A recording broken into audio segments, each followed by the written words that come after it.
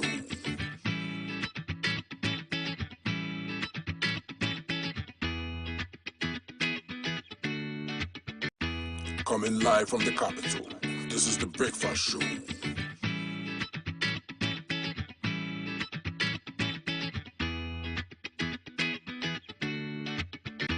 Coming live from the capital, this is the Breakfast Show.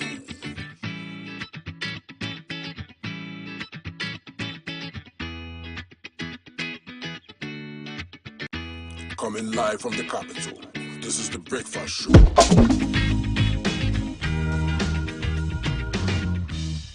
This conversation is brought to you by Loop Fat Tablet and Suspension. It's an anti-malarial medicine with 2 WHO recommended ingredients. It comes in the form of suspension for kids and tablets for adults, taken after fatty meal for 3 days for effective results. It's a brand of anti-malarial you can absolutely trust, and it's the winner of the Product of the Year Ghana Farmer Awards 2021. Proud to bring you a conversation on a day that we celebrate. It's not only the birthday of loved ones, but it's also World Toilet Day today, November 19th, and we're using this day to raise awareness for the needs to have toilets anywhere in this world. Did you know that 3.6 million people around this world are without toilets and are in a dire need for what we need to take care of waste? In Ghana, the figures are just amazing. 43% of our population, so over 4 in 10, if you count 10 people walking around in Ghana, 4 of them are still without standard toilets. That's crazy. And to talk about the issues and see where we can go in terms of improvement, I have with me the Metropolitan Public Health Department Director at AMA. Her name is Florence Kuchi Asma. Good morning. Good morning. How are you doing? I'm good. Happy World Toilet Day to you. Happy World Toilet Day to you. Fantastic. And the thing, we just sit, right? Yeah, sit right. We sit right. Okay. Yes, yeah. sit right. We sit right. All right. We are number 2 on this league table for open defecation. I mean, this is not something to be excited about. Sure. How come? We don't want to get to number 1. You know, for this league table, we need to get down as far as possible. Yeah. What are we doing to get off this league table? Sure. Thank you. Good morning. Good morning. And let me say a very good morning to all environmental health officers out there. Good. Ensuring that people living in their various communities owns a toilet facility in their households. Mm-hmm. That is our duty. Mm-hmm. And we are really working hard on it. Ghana ranking the 2nd country engaging in open defecation is not one of the best. In the world? Yes, it's not one of the best. The reason is open defecation is very bad when you link it to health. Mm-hmm. You can link it to health and you can link it to our dignities.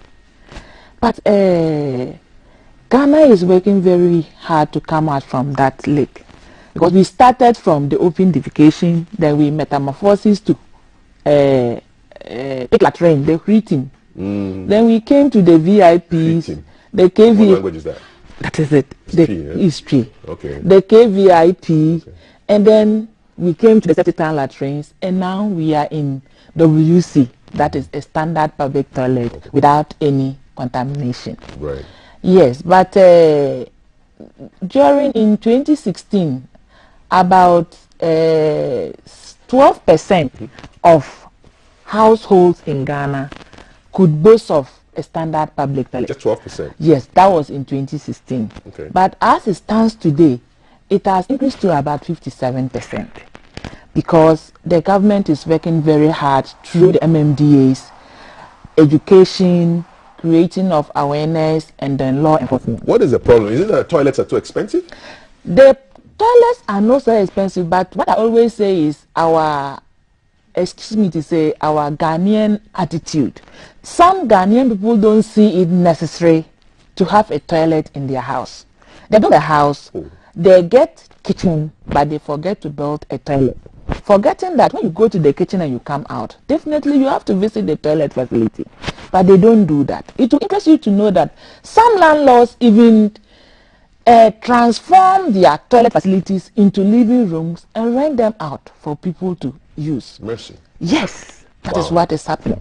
And then they think that public toilet is the right solution to solving these things. No, public toilets are not the right solution, because public toilets are not for people who are living within their communities. Public toilets are for transients, people who go visit areas and then they are pressed, they don't have a place to go. Then the public toilet is where they have to go to. But people are boasting. You can see people even demonstrating because there's no they need a public toilet in their community. Where should it be? In our Ghana building laws, if you have your before your building permit is given to you, there should be a toilet, a provision of toilet in the building permit. All these things are taken care of, but people cannot be at the same place at the same time. Inspections are done. You see to it that the right things are put in place, but at the end of it all, they change the thing and do what they want to do. Florence, you are with the Public Health Department of the Accra Metropolitan Assembly. When you find homes without toilets, what do you do?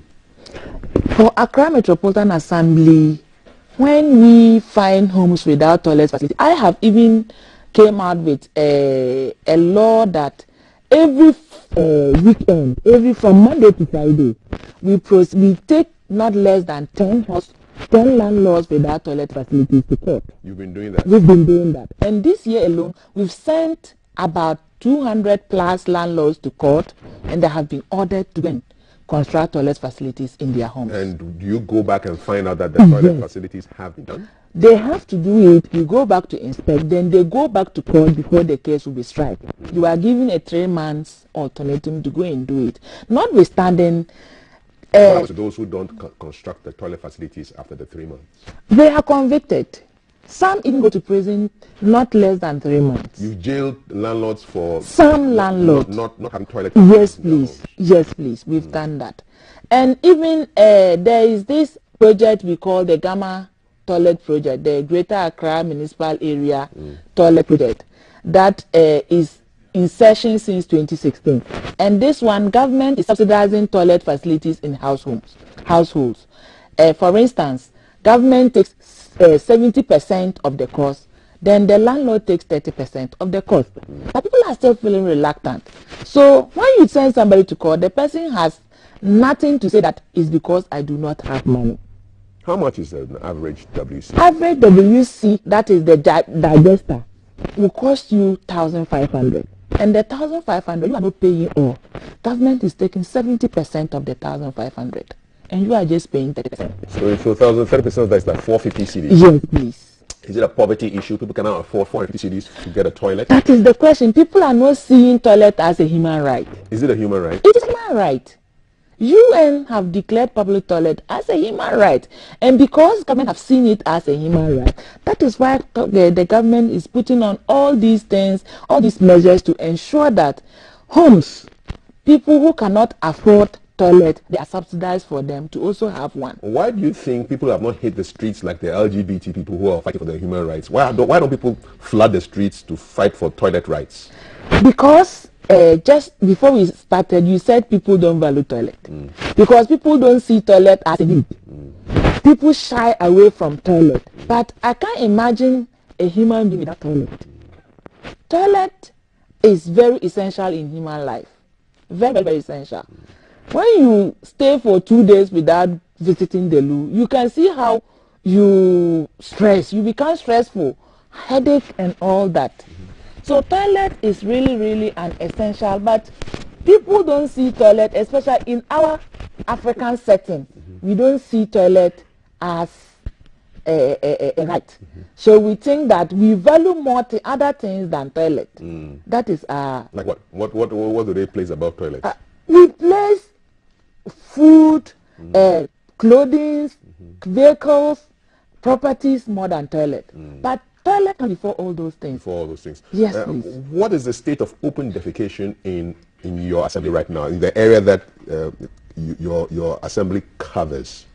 And the Accra Metropolitan Assembly covers which areas? So the Accra Metropolitan Assembly covers 3 sub-metros. We have the Ashe-Iduketke sub-metro, covering from the CBD, Jamestown, and its environment. Okay. Then we have the Ablek-Masao sub-metro, covering Kolebu, Mampubi, Choko, Kolegon, and Chimwena. Then we have the Okankwe South, covering Kanishi, Aveno, Bubuashe, and its environment. These are areas with a huge population. Sure. Are you still catching people burying their buttocks in the public and just doing their own thing? We are doing it. We have the sanitation task force, and we do open defecation count. Look at these chaps here. So I mean, when you confront them, what is the conversation? What do they say? Have you ever caught people like this? Yes, we do. What is the conversation like? When you get there, what do you say? When you arrest the person, they start running. Without finishing their Yes, they start running, and the task force will chase them and arrest them. We chase them, arrest them, we send them to court. Do they get violent? Surely, because they know they've erred. When you arrest them, they don't get violent. They become so sober and remorse, and they start begging. I'm seeing guys. You catch women too? We do. We do. Age range? We do sometimes we even catch as low as 15. But because those are minors. Yes. But those above 18, we arrest them, we take them to court. Old folks too? I mean, what's the age of the oldest person you caught? Oldest person we've caught is around 65 years. A pensioner? Yes, please. It's around 55 years. I just found. And then so they say what? They don't have toilets at home, so they don't have the excuse they give? Yes, so especially those at the seaside, they will tell you they want fresh air. They want fresh air. They want fresh air. And some will say where we are, there's not even space to construct a toilet facility. But we do tell them that 2 or 3 people or 3 households can come together, locate a place, then we can construct a toilet for you, and you will use it. For a toilet? Yes. Okay. And you will use it. Even this gamma toilet that we are talking about, the subsidy, there are some saving and loans facilities that even comes in. You don't have to pay the 500 or the 450 at a go. You can do it in a susu way. You told me about how you go after landlords, but how about a tenant? When you catch a tenant in the business of open defecation, what do you do to that person? Do you prosecute them as well? Yes, because as a tenant, before you go to rent a house, you should ensure that there's toilet facility in the house before you rent the house. If you go to rent a house that has no toilet, where do you expect to go when the need arises? Then you say you visit public toilet, but they also close in the night. Or let's say in the night you have a break and then maybe you are running. You do it in the poly bag and then you put it outside there, which we don't want. So due to the intensive enforcement that we are carrying out in the assemblies within Accra, you can see that for the past 3 years now, we've not recorded a single cholera outbreak in Accra. Let's talk to us about that link, the link between open defecation, sanitation, and outbreaks of diseases. Yes. So open defecation, when you do open defecation, let's say open defecation is about liquid waste. Sanitation is put into 2 folds. We have the solid sanitation, the solid waste and the liquid waste. But today we are talking on the liquid waste. So when you defecate openly, then it rains. The water will carry this into some water bodies, water sources. People who grow vegetables get their water. Some even collect water from the drains to water these vegetables. And then you defecate openly and the rain carry this there. Somebody who of late, even our municipal water systems, the pipes are always break all over. Then there can even be contamination in the water. Fecal matter can actually enter the pipe. Then you drink it. Anybody who has cholera or typhoid means that you have ingested human excreta in you, unknowingly or yes. What a breakfast! That is it. Sure. So we have intensified our law enforcement, and it has really worked. And I think that as time goes on, we will reach there. Yes. As time goes on, we will reach there, because looking at our Sustainable Development Goal 6, which is about sustainable water and sanitation for all, and then we scale it down to the target 2, which says that we should stop open defecation and ensure that everybody gets access to toilet facility, especially for the girl, women, and people in vulnerable states. So with this gamma toilet, we make room for people with physical impairment, For instance, if you are side challenge, there are some toilets we built in homes. There are rails, so that when a side challenge person is visiting, you can use the rails and find your way and come out. So blindness should not be an impediment. Should not be an impediment. Okay. Then people who sit on the wheelchair, there is a way we make for them. So it is inclusive. Nobody is left out. What really shocks you about the rate of open defecation and I mean, in the work that you do? I mean, what really surprises you about how people behave? That I always say is attitudinal. People attitude towards change. Some Ghanaians are always afraid to change. When you want them to change, they think where they are is the better way to be.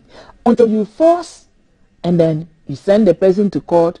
Court orders the person to come and do the right thing. Look, there are some people who always come to my office to come and thank me for helping them to get a toilet facility. There are some public toilets you visit and you will not even want to even go closer to the public toilet because they don't have sustainable water.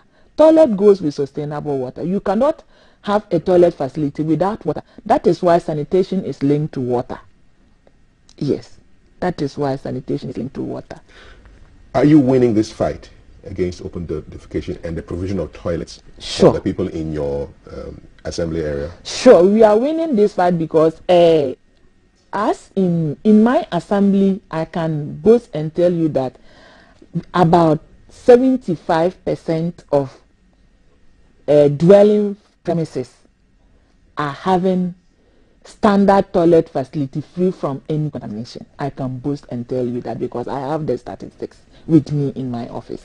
Due to the landlord's prosecution, I have 3 sub-metros and I have about 20 electoral areas. And these 20 electoral areas, they are managed by environmental officer. So if every week, every electoral area gets a landlord that has no toilet, is 20. So every week we are prosecuting about 20 landlords that has no toilet. And within 3 months, these landlords will provide toilets. So we are so the prosecutions must go on. It must go on. More prosecution. And less defecation. Yes, please. And less defecation. And when you are doing it, you do it right. Okay. Sure. When you're doing it, do it right. Yes. World Toilet Day celebration here. What's the slogan this year? Valuing toilets. Valuing toilets. In Ghana, our national slogan is stop open defecation, own a household toilet. Let's all do own a household toilet, and then we should do the needful in this COVID era. Stop open defecation. Own a house toilet. Do the needful in this COVID era. My guest was Florence Kuchi. She's a director at the Metropolitan Public Health Department of the Accra Metropolitan Assembly. Baraka Chebe. Thank you very much. Thank you. Come again so we learn some more Dagari. Sure. Dagari. Dagari. Yes, please. Thank you so much. Okay, so that's our conversation on valuing toilets. And now you know, all right? If you're a landlord who is not providing toilets for your tenants, shame on you.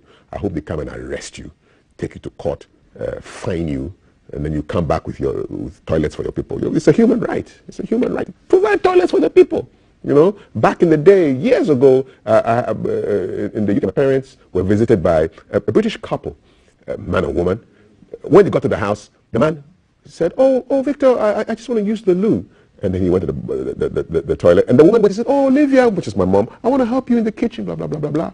And then they stayed, they left. When they left, my father said, "Did you see what happened when they came to the house?" The man went to the toilet, the lady went to the kitchen.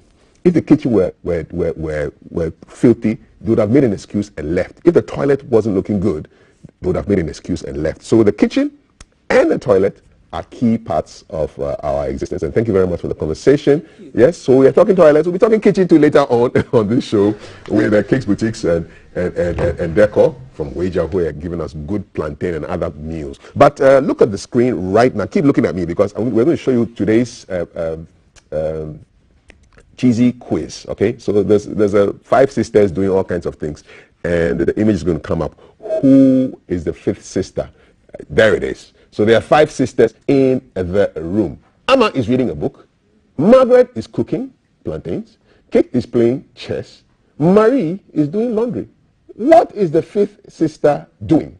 Send your question, your answers to 055-556-1034. To come, headlines with Thelma.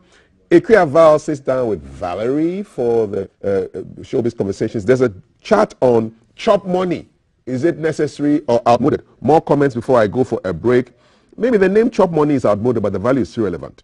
Then Vera says, if the current gender roles in Africa change, then this too can change. Sister Elway says, please, oh, we beg, let us collect in peace. Oh, chai, we can't do away with it. Oh, even if we have billions in our account. And a man is actually supporting her that, yes, chop money is necessary. And final one, Abiti Nelson Selassie says, the question is, has cooking and eating become an outmoded habit? Or is it still part of our human existence? Chop money, to give or not to give, outmoded or relevant, conversation coming up in the 3rd hour of today's show. You stay with us. This is hashtag GTV Breakfast. Happy World Toilet Day to you.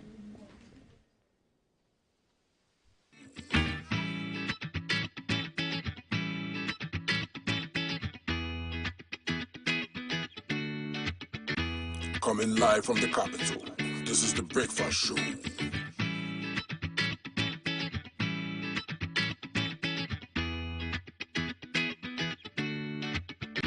Coming live from the capital, this is the Breakfast Show.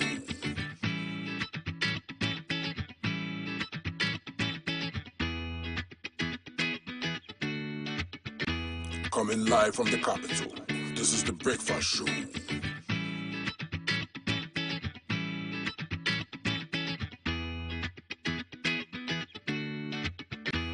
Coming live from the capital, this is the Breakfast Show.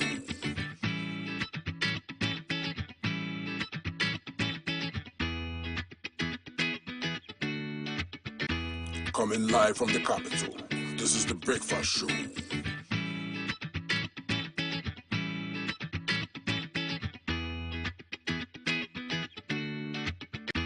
Coming live from the capital, this is the Breakfast Show. Coming live from the capital, this is the Breakfast Show.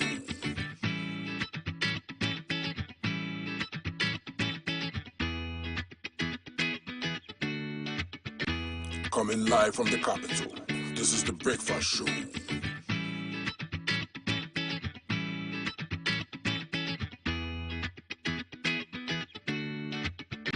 Coming live from the capital, this is the Breakfast Show. Coming live from the capital, this is the Breakfast Show.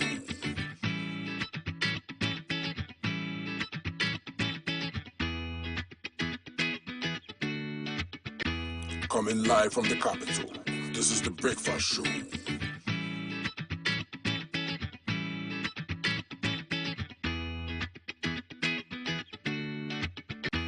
Coming live from the capital, this is the Breakfast Show.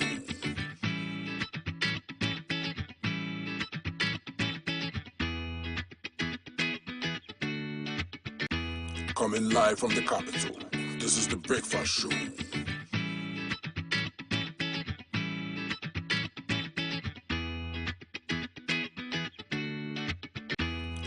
live from the capital, this is the Breakfast Show.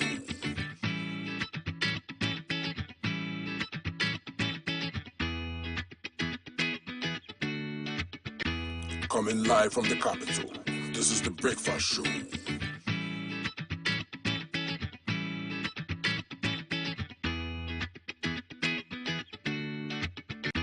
Coming live from the capital, this is the Breakfast Show.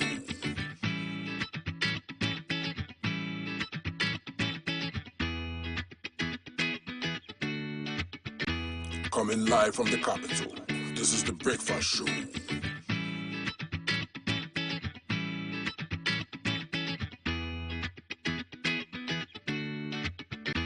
Coming live from the capital, this is the Breakfast Show.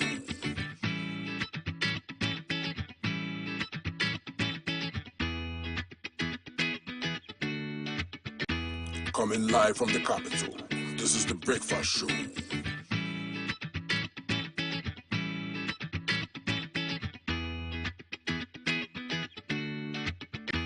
Coming live from the capital, this is the Breakfast Show.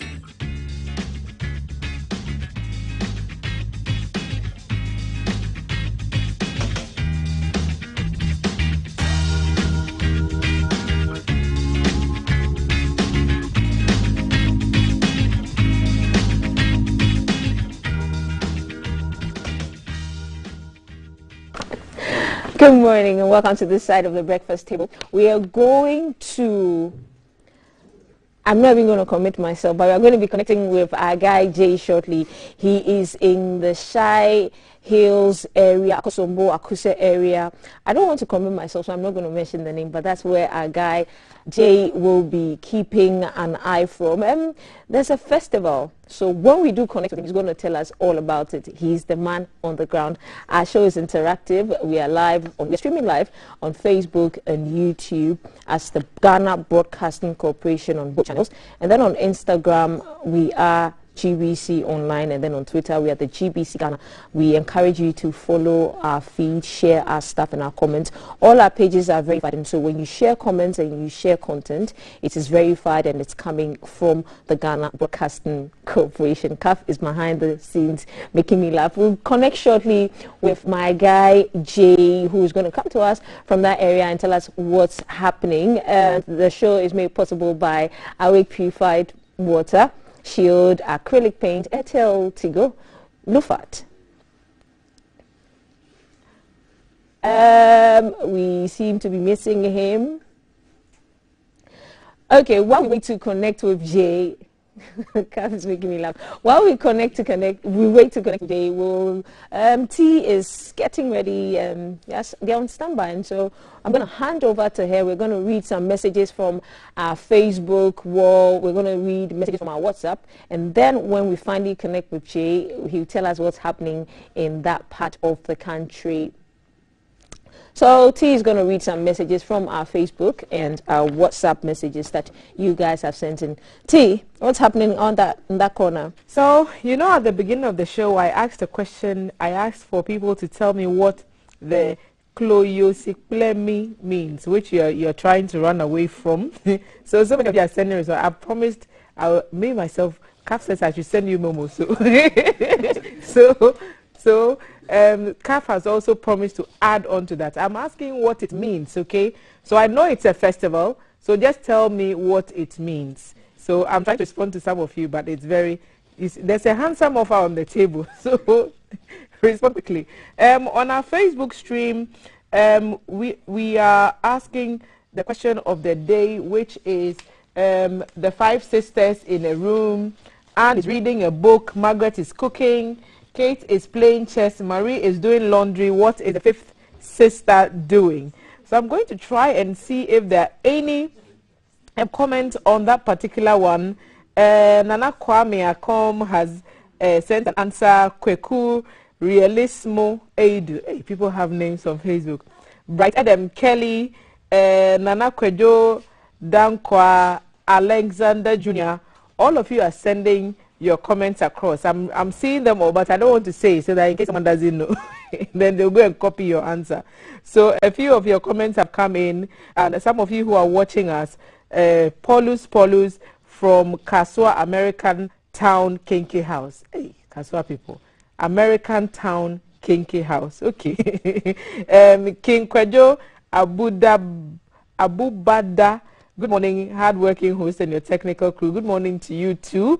Some of you are still talking about the budget statement and all the issues that were raised on the floor of Parliament. We appreciate you sending your messages across. On our WhatsApp line, Justice Adeklu, I see you. I see your answer. All the others responding, it's a festival, I know that, but what does it mean? I need the actual meaning. It's in the Dangwe dialect, so I need the actual meaning of that Krobo word or that Krobo phrase, okay? So that's what I'm asking for on WhatsApp. Hi, GBC. This one is from, you didn't tell me your Johnny, and you've sent a meaning. I'll consult my language expert, and then we'll see if your meaning is actually Correct. So we're doing all this because we're going to be connecting very shortly to our team around the Somanya area that is keeping an eye on the festival that is about to take place there. That's actually happening already there, and we'll bring you all the sights and sounds. And I don't know if you have any more thoughts to share, but we would love to hear them. If you know more about the festival, I don't know about it, so send your message across to us and we'll all be better for it. Ghana is a big country with so many different cultures. Let's learn from each other so that we get educated on our values and our cultures, okay? We'll be going very shortly to the ladies who are joining me on the table to look at the stories in the newspapers, and I'll be speaking to a member of the NDC and the member of the NPP national communication teams, and we'll be going into a bit of detail of what the newspapers are saying this morning. Some of the stories we'll be looking at the fallout from the 2022 budget, which is captured in the Ghanaian Times, and the Speaker of Parliament yesterday in Parliament issued or made some comment in response to something the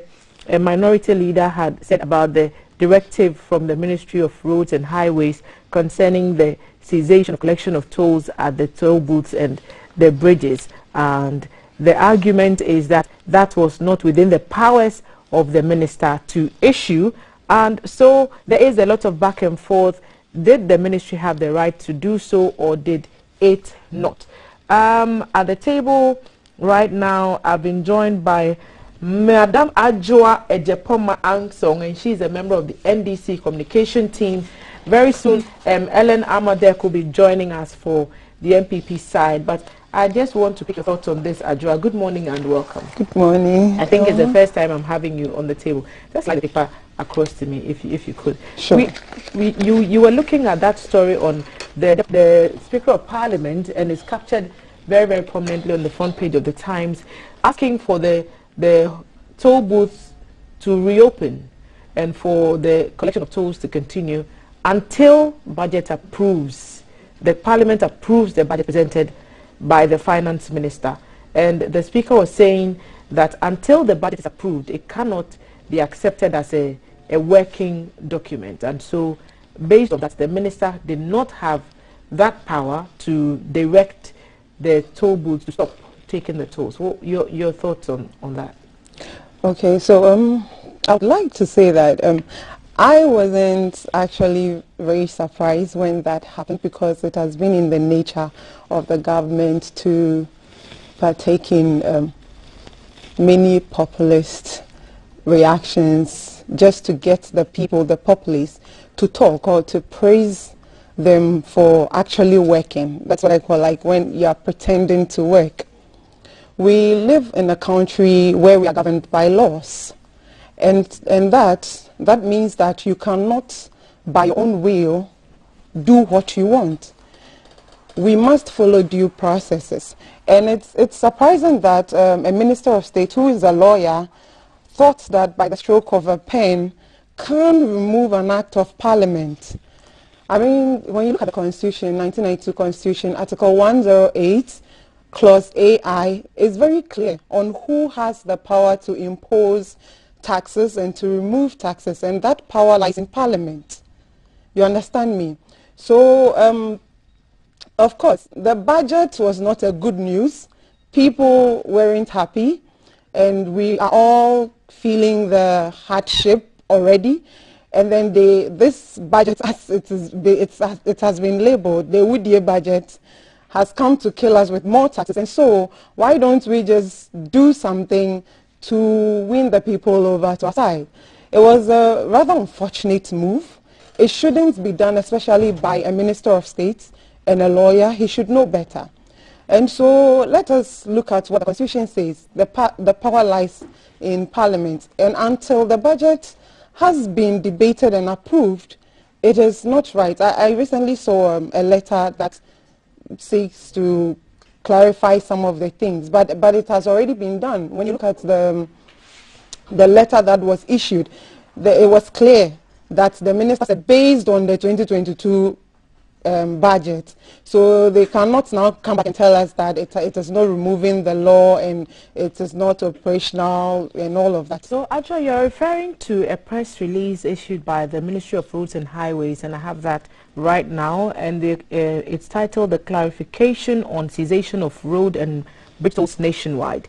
Following the presentation of the 2022 budget statement and economic policy of government by the Honorable Minister of Finance on behalf of His Excellency, the President of the Republic, on Wednesday, November 17, 2021, the Ministry of Roads and Highways directed the cessation of the collection of road and bridge tolls effective 12 a.m. on Thursday, November 18, 2021. The Ministry is aware that the statement on the road and bridge tolls by the Minister of Finance, as captured under paragraph 306 of the 2022 budget, was to the effect that the cessation will be triggered immediately after Parliament approves the budget. Unfortunately, the Minister of Finance's statement either got misunderstood or misinterpreted by some motorists, as many of them deemed the statement as having immediate effect and therefore decided not to pay the road and bridge tolls. The insistence of the toll collection to have the tolls paid caused serious confusion and in some cases resulted in fisticuffs and damage to lives and property. It was to avert further unfortunate incidents that the Ministry intervened by issuing the directive. The Ministry wished to assure that the action taken was to suspend the operationalization of the collection of the tolls and not to suspend the law. The Ministry is aware of Parliament's role in the imposition of taxes and the fixing of levies and charges, and in the fullness of time, the appropriate thing would be done. And this was from the Public Affairs Unit of the Ministry of Roads and Highways. So that's the release that you're referring to, Adra. I'd just like to introduce Ellen quickly. Ellen Amadeko has joined us at the table. She is a member of the NPP communication team. Good morning, Ellen. Welcome. Hi, good morning. So we've just taken a little bite as we waited for you to join us. And we are talking about the Speaker's reaction to the directive of the Minister for Roads and Highways to restore the collection of tolls. Adra was just making her point that the Minister acted out of turn, supporting what the Speaker of Parliament and the minority side have maintained in Parliament. So maybe I'll just let you finish, and then maybe I'll bring Ellen in to also share her thoughts with us.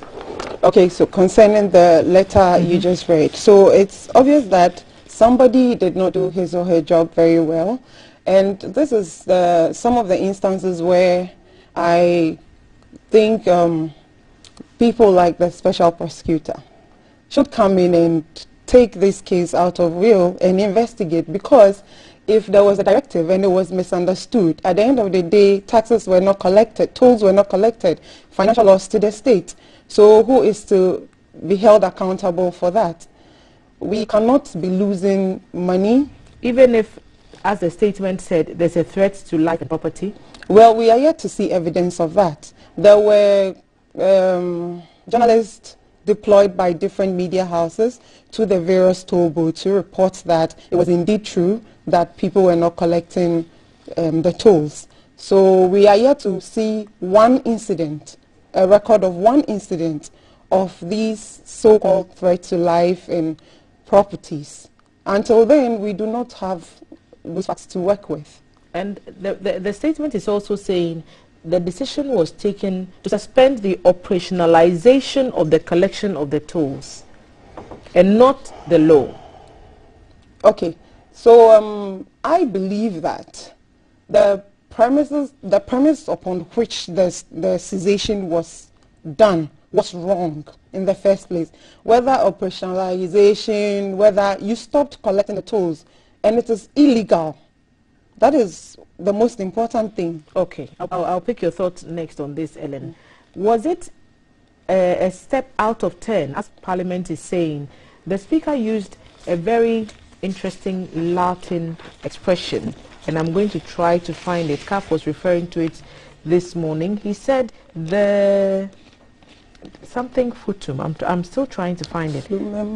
Okay, so my law, Ellen, you're also aspiring to go into law school very soon.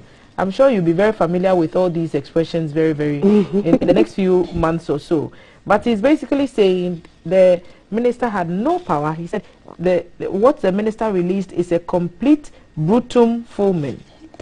And it means it is an empty boast and has no effect.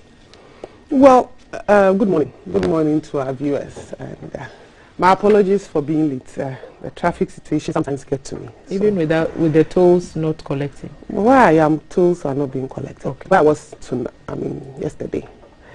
But on the issue of the tolls, for some of us, we excited that it was taken off yesterday. Because yesterday, Kaswa of all places, I had a free flu. Yes, but going back into the road minister's, what I call, I don't know whether to call it a mistake or to call it extension of his powers. There are what we call administrative powers.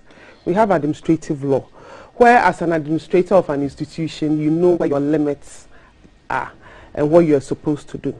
For the administrative law, the road minister has certain, has certain leeways on what he can do on tolls and levies.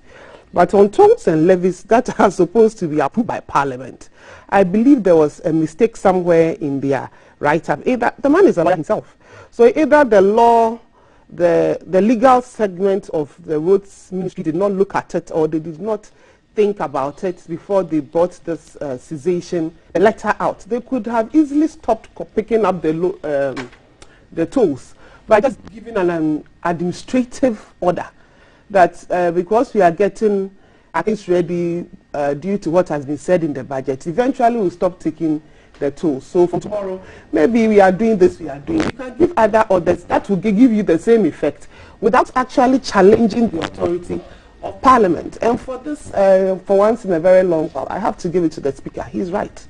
This is actually stepping on the rights of Parliament. He has no right to do that. It is the right of Parliament to debate this, come to an agreement, and then they pass it. It is a law. That's my laywoman's view.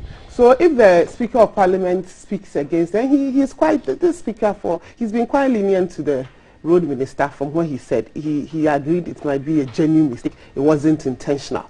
Now, the letter that came after, you know, sometimes our PR units, we are trying to sort up an issue. Somebody has made a mistake. Your minister has made a mistake. You are trying to sort it out. And then you bring this trying to justify what it is. Yes, chaos happened. But that is why we have the law enforcement. Or that's why we have the police. And at every toll booth, there are police stations. They've always been there. So if some motorists are misbehaving, we arrest them. That does not mean that you should step into the powers of Parliament. You know, we have 3 arms of government defined. So you do yours as an executive, and the minister is an executive. And then the Parliament also do theirs. You do not need to get unnecessary friction into this matter. I can see people very quickly pitching tents here and there. The law is the law. And when you go foul of the law, you have gone foul of the law.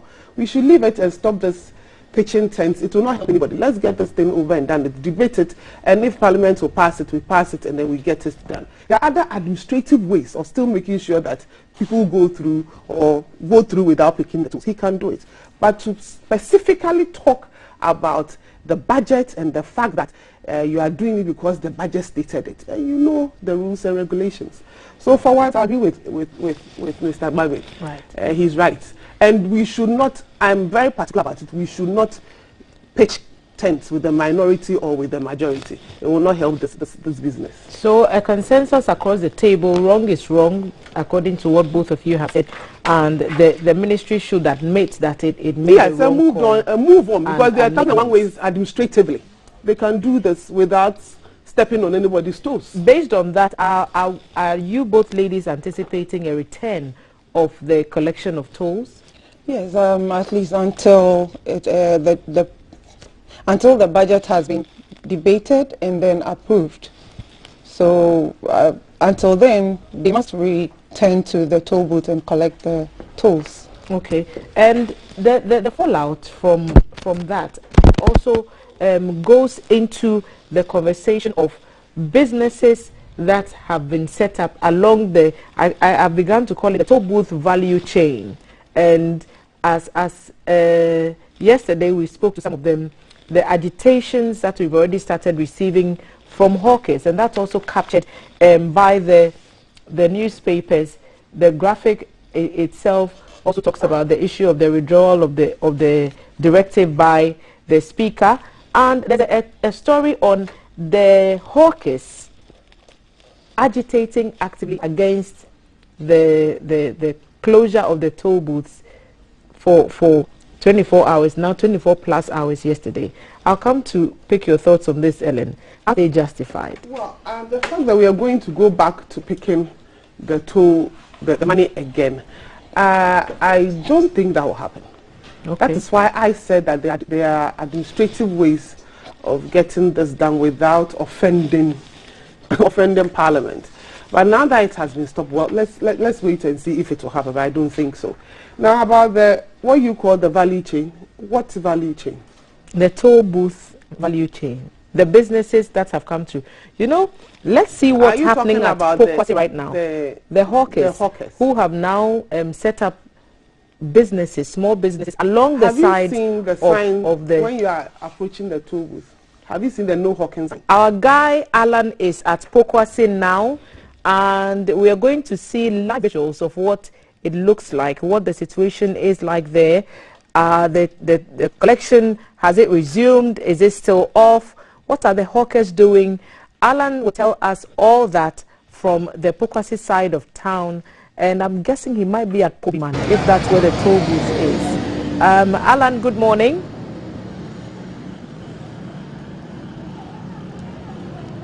Alan, you are in my neck of woods this morning. What's that like? Good morning, Ghana. Welcome to #GTV Breakfast. And absolutely, I'm somewhere around Kobima, where the toll booth towards Pokwasi, or in between Pokwasi and Kumasi, is located. Well, welcome to day 2 of the close up shop and go home. That's the directive from government. No more toll pay, no more bridge pay. Close up shop and go home. There's many argue it was done without consideration to the value chain and economy, or whatever market is generated from here, which feeds into the national economy, whichever way you look at it. Arriving here this morning, staff who works at the at the toll booth were getting themselves ready into a certain demonstration. It'll interest you to know that the moment they saw GBC cameras pull up, they all rushed to us and started yelling, "Why are you so late? Why are you so late?" I turned to speak to them to find out why they were yelling at us and why they wanted us to obviously have been with them since yesterday. And they explained to us, if you were in my shoes and you were asked to go home without recourse to how you're going to go on and survive, how would you behave? Indeed, they're not only able-bodied men or women who works here.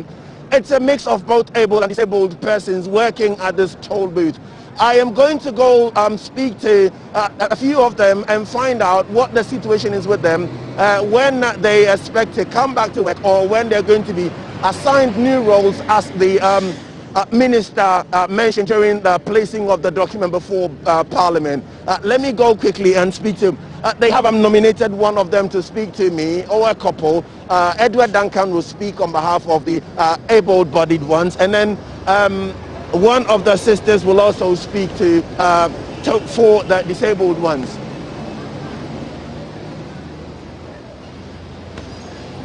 Good morning, Abusiafo. Fantastic. Really very grateful for you allowing us to speak to you this morning. First of all, I see all of you in red bands and in red gears. What's the story? Boss, our livelihoods have been taken away from us. So we are very aggrieved. We are very angry. We don't understand what the minister has done to us. We don't really understand what he has done. But Duncan, you were told you're going to be assigned new roles and your salaries are guaranteed. Why wouldn't you go home to sleep? Sir, we don't actually we don't. See, we have a lot of things to say. Let me start. How the minister, what the minister took us on, how the minister has, what the minister has done to us is very, very, very wrong. Listen, a budget has been laid before Parliament. Parliament is supposed to deliberate on it. Mind you, this toll that we are collecting, it's by law. And then, so we expect that if there's going to be any change in the law, Parliament should effect that change. Now, the minister has just lifted part of the budget statement that have been laid before Parliament and implemented it, which is wrong. Listen, the minister didn't think of the welfare of those who are working in the toll. They are promising us, they tell us they will reassign us. But honestly, boss, you know the situation in Ghana. Unemployment. In fact, on that note, we have heard government communicators speak to the fact that you're not only going to be reassigned, but your salaries are not going to be affected until you have had a new job. Why wouldn't you take that? I'm telling you right now, they even owe us 2 months' salary. So if you tell me they owe you what? 2 months, nearly 2 months, nearly 2 months' salary. So if you tell me that when I go and stay at home, you're going to pay me, what about the one that you owe me already? Even that you have not paid me, and you're telling me you're going to pay me another one. You're going to, yeah, we don't really understand. Let me tell you something. See, boss, I heard the Honorable Minister of Information, Kojo Ponkrumah, saying that that we collect 78 million a month. That is not a year, sorry. That is not, it is not much. That is why they are considering all the inconveniences and the health hazard and all that. And I'm telling you, if you are telling us 78 million is not enough, 78 million that is in your hands is not enough. But you're going to collect something that is, what is it called, e-levy, that you don't even have any control over. Because people, from talking to people on the street and all, people have decided that if that levy takes effect, even mobile money, they will not even do mobile money. So the money that you're expecting from e-levy, the projection that you have made, you probably might not get it. Let me bring in some of your colleagues, and in this case I'm not seeking to pick on anyone, but my sister, please help me. How do you feel about this whole direction?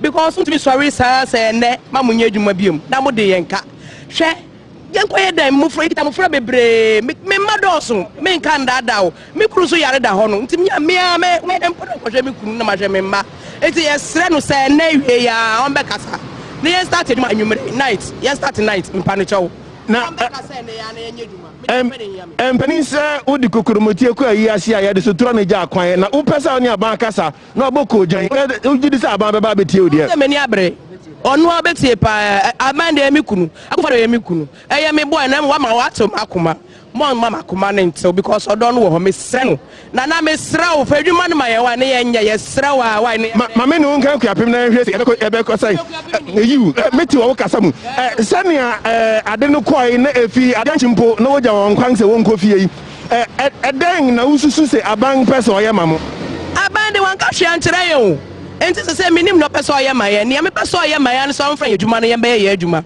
because se na adwuma no bi ehwa ye den adwuma ni ho adwuma ma obi ebonjew enti be ye wono so pam ye nde ye nkoye den papa eni kuro no be doso ye ma bo be doso eni gani hwan na baba ne ebe ye kese ana be meet say driver for na wo twa mu no wo ye dede se munkofie wo se wonja adwuma dan na wo ka che driver for a mun anka mun ne won na ye adwuma driver for no bebre so njintum bebre na njintum won ye ya adwen papa because ye boa won so boa ye obi hwe no lukwan na lukwan ye papa hwe no lukwan ye kurampo adapa ye je won hwe na ye kwan no ma ye wo to boy asum wo adwuma mo ho so ya fa no one ya dia hya ye ho because adwuma bi ni wo bo wa so no kotene fi oba ye dai hwe no oba ye sre kwan ni nye won hwe kwan no asem nka amwakwata me sre no me pa no chawa me sre papa why enti mududu amu ya adwuma wa ha nyina ni ana sa aka bi a wonam kwan sore ba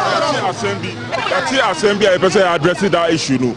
There's an issue that we heard that the Deputy Minister of is it Finance or Roads and Highways is saying that there was violence here. Minister Adeka said, "You best scrap it no violence, any disturbance, any distraction of property." You person on record said nothing like that happened. There was no violence at Pumato. I can speak at Pumato because this is where I work. Nothing happened here.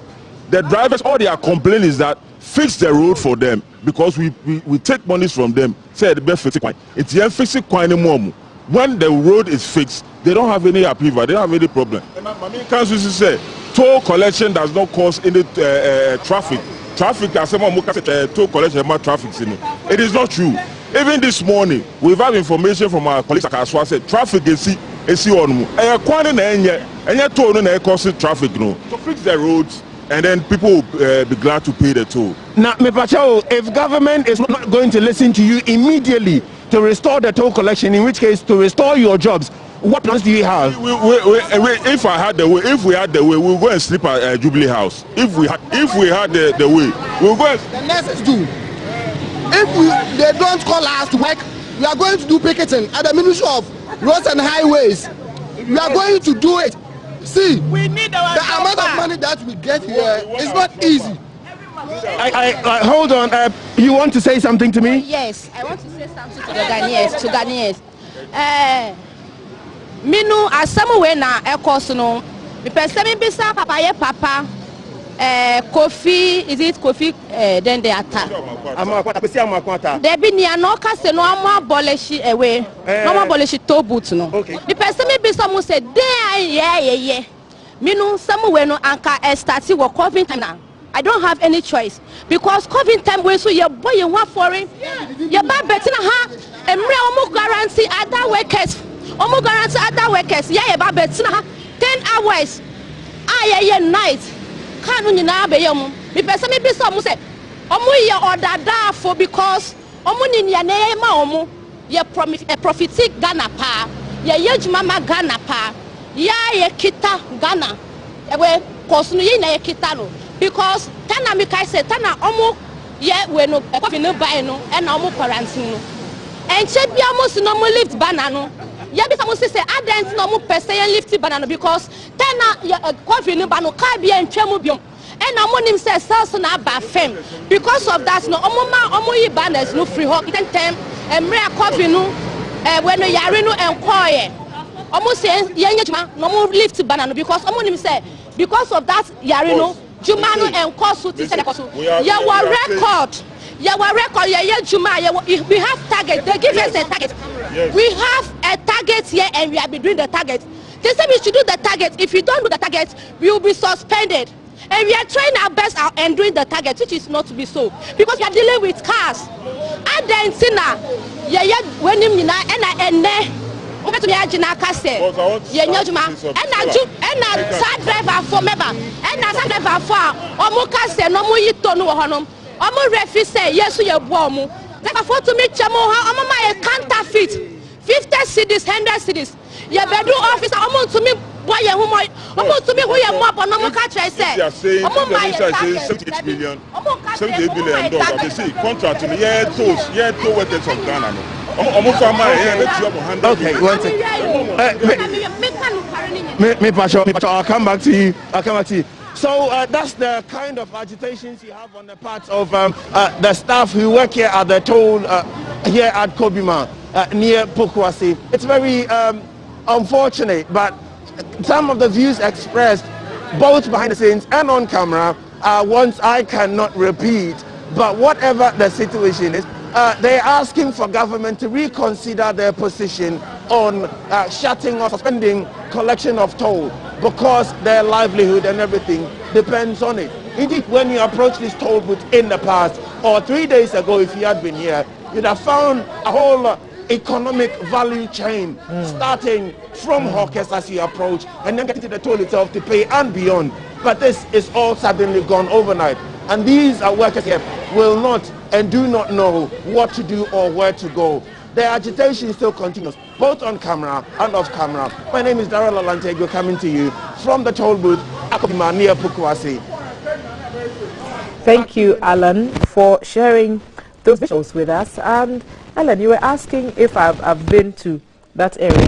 Kobima is not far from where I live, so I'm quite familiar with that location. The toll booth, there are a lot of signs there. Slow down. Toll booth ahead. No hawking around. No loitering. You know, they have all those signs there. And yet the reality is that we have turned that place into a market. Is it legal? You know, we as a people, we love feelings on emotions. What is the difference between the women who are standing at the toll booth and the women who are standing on all the other traffic lights around that we have been complaining about?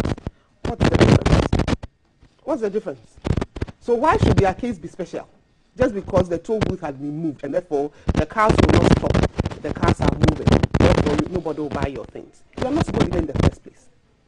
Look at the sort of stress we had when that articulator on the Tema stretch just this year, the brakes failed, ran into the toll booth, killed an attendant, killed some hawkers around. Or we've forgotten about all that. Look at the stress we all go through when you are getting towards the toll booth. Just not the traffic of the toll booth. You have to deal with people crossing you, motorbikes coming in. We don't want peace. Is that what you are saying? I'll come just back. Because a few people are going to lose their jobs. But why are the markets also there? So the hawkers have no point in... They have absolutely no point. And for me, I have even a special issue with the Kaswa toll booth. Have you seen any sanitary facilities around any toll booth in Ghana before? I'm talking about bathrooms. I'm talking about toilets and everything. Have you seen it? It's World Toilet Day, actually. Good. Have you seen any? And for the Kaswa area, you know they are very close to the Densu River, where they treat water for you and me to drink. So you can imagine what we have been drinking all these years.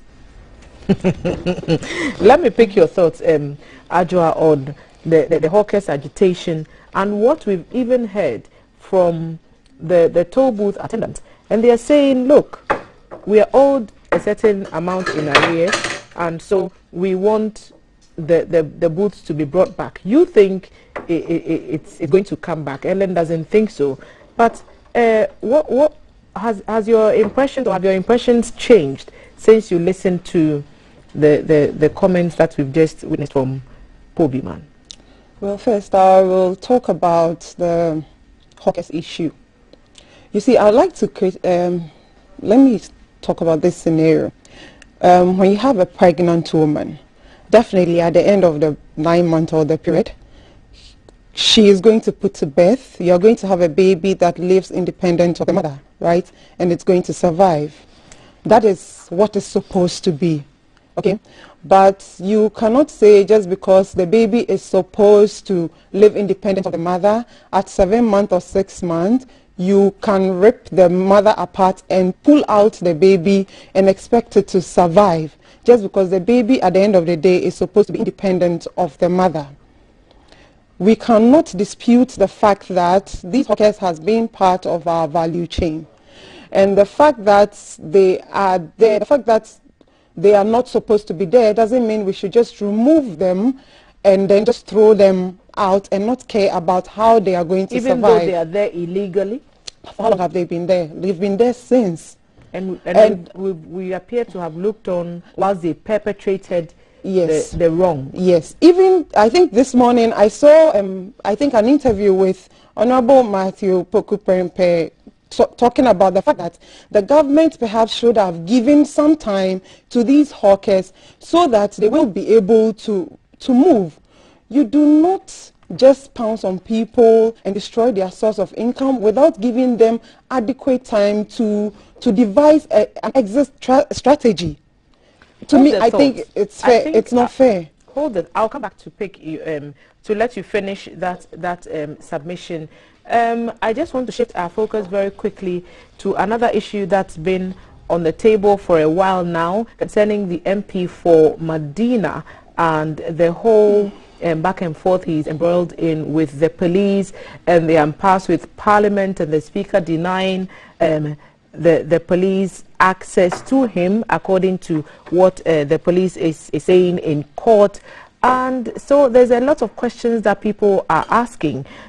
Yesterday or a while back, a motion was filed in court by the Honourable Member of Parliament, and he is seeking an enforcement of the fundamental human rights. So his lawyers are seeking this on his behalf under Article 33 of the 1992 Constitution and Order 67 of CI 47.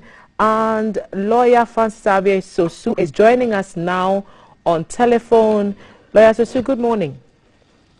Hi, good morning, and a very good morning to your cherished viewers.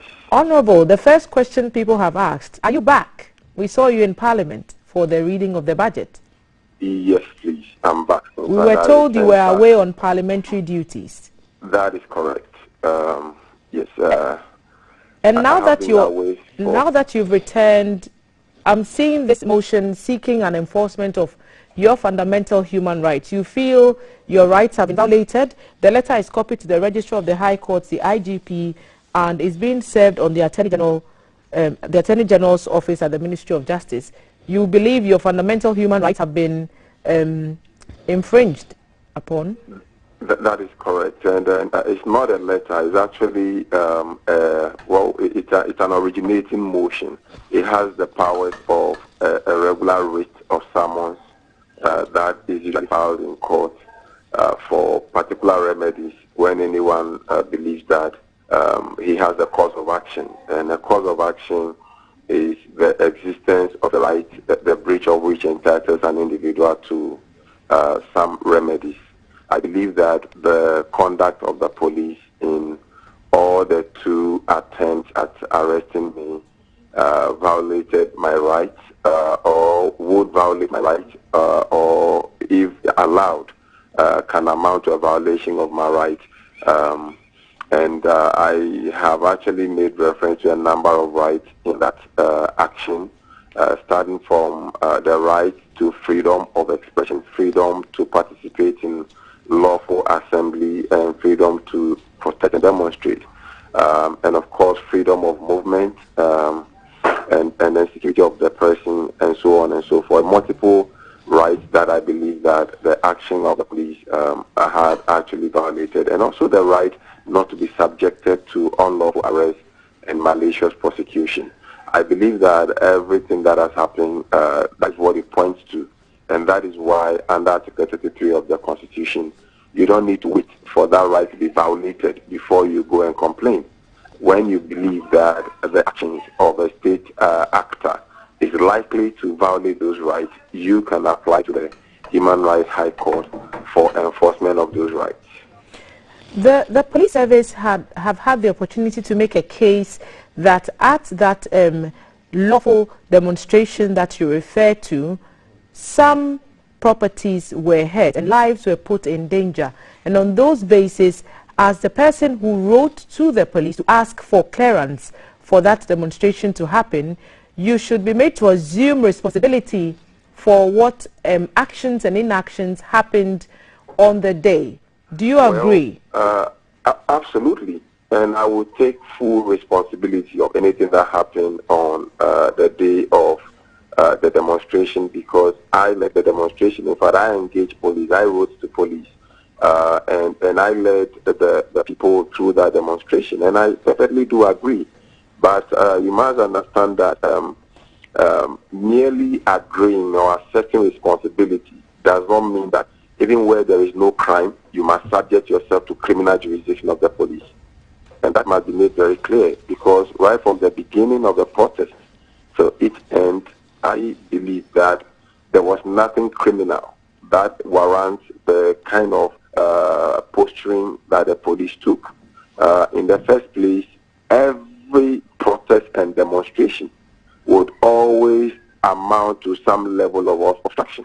And so, and that is the reason why under the Public Order Act, you write to the police and have their consent and their support and assistance so that they will be with you and actually protest with you. And that was exactly what happened. We had several police officers that were with me right from the beginning of the protest to the end. I mean, how could properties be destroyed in front of police and they did nothing about it? And they never saw the people who destroyed those properties. How could any untoward or criminal would have happened? And the police would have said that even though this thing is criminal, we are not willing to arrest anybody committing that crime. We are just waiting so that when the event is over, then we can then look for the leader of the event. That is not what is policing.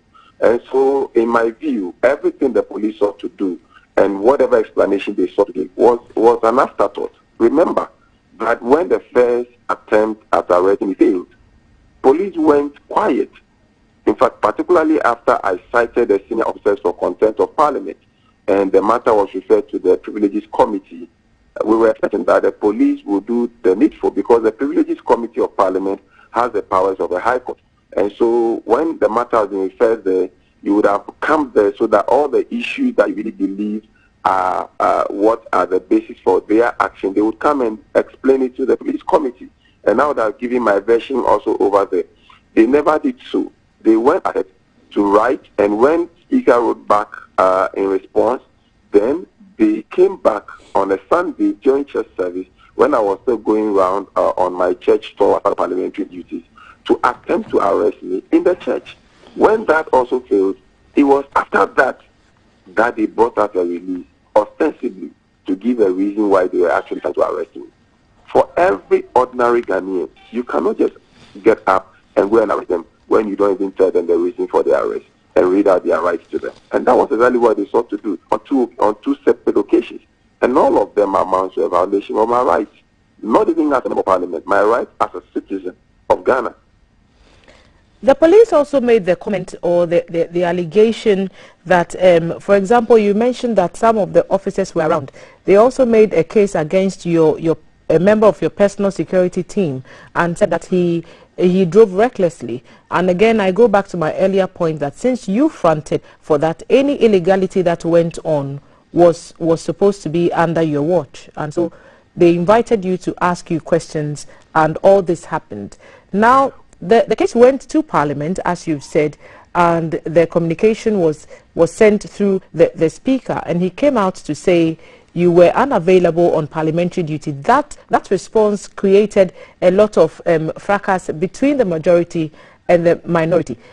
Some are asking if the Speaker is protecting you or is shielding you from responding to the legitimate questions by the police. Well, I honestly would not think so, because in the first place, I would not be the I'm not the first and would certainly not be the last person that the police would seek to either invite or would want to arrest in respect of any criminal matter. And I am a new member of parliament, and I haven't been in other parliamentary sessions. But what I know from January to now is that for every member of parliament, or at least those that I know of, that the police have sought to either interrogate or maybe interview in respect of any allegation or suspicion, they write to the Speaker of Parliament, and they are given audience, and they actually come to Parliament, and they have a space in Parliament where all those people are usually interrogated, or they are, the responses to whatever allegation police may have are given. And when the police is of the view that there is a basis to charge them, they always charge them, and those members of parliament have always come to court to respond to those charges. So nothing has changed. In my case, I think what actually led to all this brouhaha was the fact that they attempted to arrest me like a common criminal at a time that they were not even telling me the reason for the arrest. And I'm saying that when you do that, it amounts to unlawful arrest. And I can't be in the forefront of fighting for human rights and talking about issues of unlawful rights and suing multiple times in respect of unlawful arrest and unlawful detention by police and unprofessional conduct of police, and yet subject myself to the same unprofessional conduct. When the arrest is unlawful, every Ghanaian has the right to resist an unlawful arrest. It has nothing to do even with your parliamentary status, that material side. So you're claiming an infringement on your right to freedom of expression, your right to freedom of movement, your right to participate in a lawful demonstration, and the right not to be subjected to illegal arrest. And you're making all these claims against the Ghana Police Service through the IGP and the Attorney General as well? Absolutely, and that's exactly what I'm making. And I'm looking forward to their response in court. And then if they have a basis for what they are doing, I'm expecting that they will come and put those bases before the court and let the court of law interpret our laws in respect of protest and demonstration, in respect of the Public Order Act, in respect of what would happen in a typical protest or demonstration, and in respect of whether there is a corporate responsibility of an individual person's crime, in respect of all those things. And when all those things are determined, then we would definitely know the way forward. Because you know what? I always say that truth always stands. We have a peaceful demonstration, and we had over 50 media houses all over the place, including all those who are doing their private videoing and live videos and so on and so forth. Did you ever hear anywhere of any media house complain that a public property was destroyed? Did you hear anywhere at all, that any protester destroyed any public property? So at what point did the police suddenly come up with all those, manufactured facts? You know, so I maintain the fact that what we did was lawful and it's within the limits of the law, and that is the reason why I'm taking it to the High Court and to make sure that the conduct of the police will be put under scrutiny. After that, whatever the verdicts are, then we will accordingly advise ourselves. I have no problem at all responding to police and responding to court and going to court. My problem is that when the conduct is unlawful, when the conduct, is falls short of what is required of law enforcement, then any citizen of Ghana, not a member of parliament, has a right to then question that conduct. Honorable MP, the question then, and this would be my final one perhaps, is if you had an answer or a defense, then why not speak to the police earlier when they actually wanted to talk to you, so that you could have laid all these issues to rest before it became this matter that we now have to keep revisiting? Why not give them the answers they needed at the time? I believe that would have been the case, but for the way the police themselves went about it. Because right after the demonstration, I recall that when I was first told that we needed you at the region for some questioning, I only said that. In fact, I honestly believed that it was going to be a post-mortem arrangement where myself and the police were going to sit down to review what happened. Because before the demonstration, we had a series of meetings. I personally had a series of meetings with the police. So I knew that this was going to be a post-mortem and just a review, so that you know where things didn't really go well, so that in the future you can correct them. And that was exactly what I told them, that you know what, because of the ranking and deputy ranking members meeting that was happening in Parliament, and I was on my way right after in fact, the protest was supposed to end at 11 by the letter we gave police and by the arrangement we had with them. But because of the meeting of ranking and deputy ranking members, the protest had to come, to an end earlier by 9:45, 10, so that I can move to Parliament for me to go and take part in that meeting. So that was what I told the police, that you know what, why not let me go for the meeting, and right after the meeting I'll come back and meet you. Or if it is too late, I can come tomorrow, so we can meet at the region and have that discussion. They said no, and that they were going to place me under arrest there. And that was the time that all this fracas began. Then I asked that, if you want to place me under arrest, then you would need to tell me the reason for my arrest. And then you read out my rights to me. And they were not prepared to do so. And if you are not willing to tell me the reason for my arrest, then as a citizen, I definitely will tell you that I will resist an arrest. And that was what led to the fracas when they actually wanted to hook me up like a common criminal in the presence of my constituents. And the youth over there resisted. In fact, they assisted me to resist. And so my point is that we could have avoided all these things if all of us were civil and everybody just went about. Because in any event, if I didn't have full regard for police, I wouldn't have notified them in the first place. And after I notified them, there was police that wrote to me, invited me for 2 separate meetings. And after those meetings, agreed with me on the day and the modalities of the protest and demonstration. So for me, it's either this is like an afterthought and another attempt to either intimidate you as a lawmaker to make sure that you wouldn't be able to lead such lawful demonstrations again, and so on and so forth. And I said, that one, I will not take it, because once we are elected to defend and fight for our people. And if we don't do that, then our democracy is going nowhere. Pastor Sue, thank you so much for spending time with us this morning. We appreciate your clarifications on this motion, and we look forward to following the case in court to see where it ends. We appreciate your time. Thank you very much for having me, and do have a great day. Very well. Lawyer Francis Xavier Sosu is Member of Parliament for the Medina constituency. He's also a lawyer and human rights activist, and we've been speaking to him about the impasse between him and the Ghana Police Service over attempts to get him to answer questions regarding a demonstration over bad roads in his constituency, which he led. The police felt need to invite him to answer questions, but which was not, it did not go as intended by the police, and he had to leave the country on parliamentary duties, and he's back and he's filing his own motion asking for his fundamental human rights to be upheld. So he's asking, he's alleging that his freedom of expression, freedom of movement and rights to engage in a legal protest have been infringed upon, and he's looking forward to the response from the police service and the Attorney General's office on this matter. So as it develops, we'll keep updating you further. Still at the table, my two ladies are here, and Adjoa and Ama, NDC and MPP reps. They are explaining their positions. They are sharing their thoughts with us on stories that are captured in the newspapers today, and we have to break in to speak to Lawyer Sosu. So we'll come back to this toll booth matter, but I wonder if you would have a quick comment to make about what the Honourable Member just told us. I'll start with you, Ellen.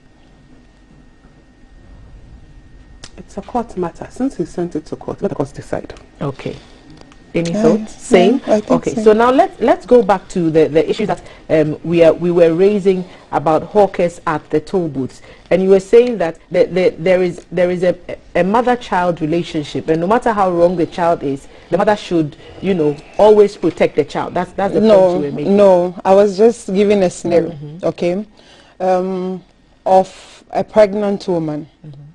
At the end of the day, the baby must come out and live independent of the mother. Do you understand me?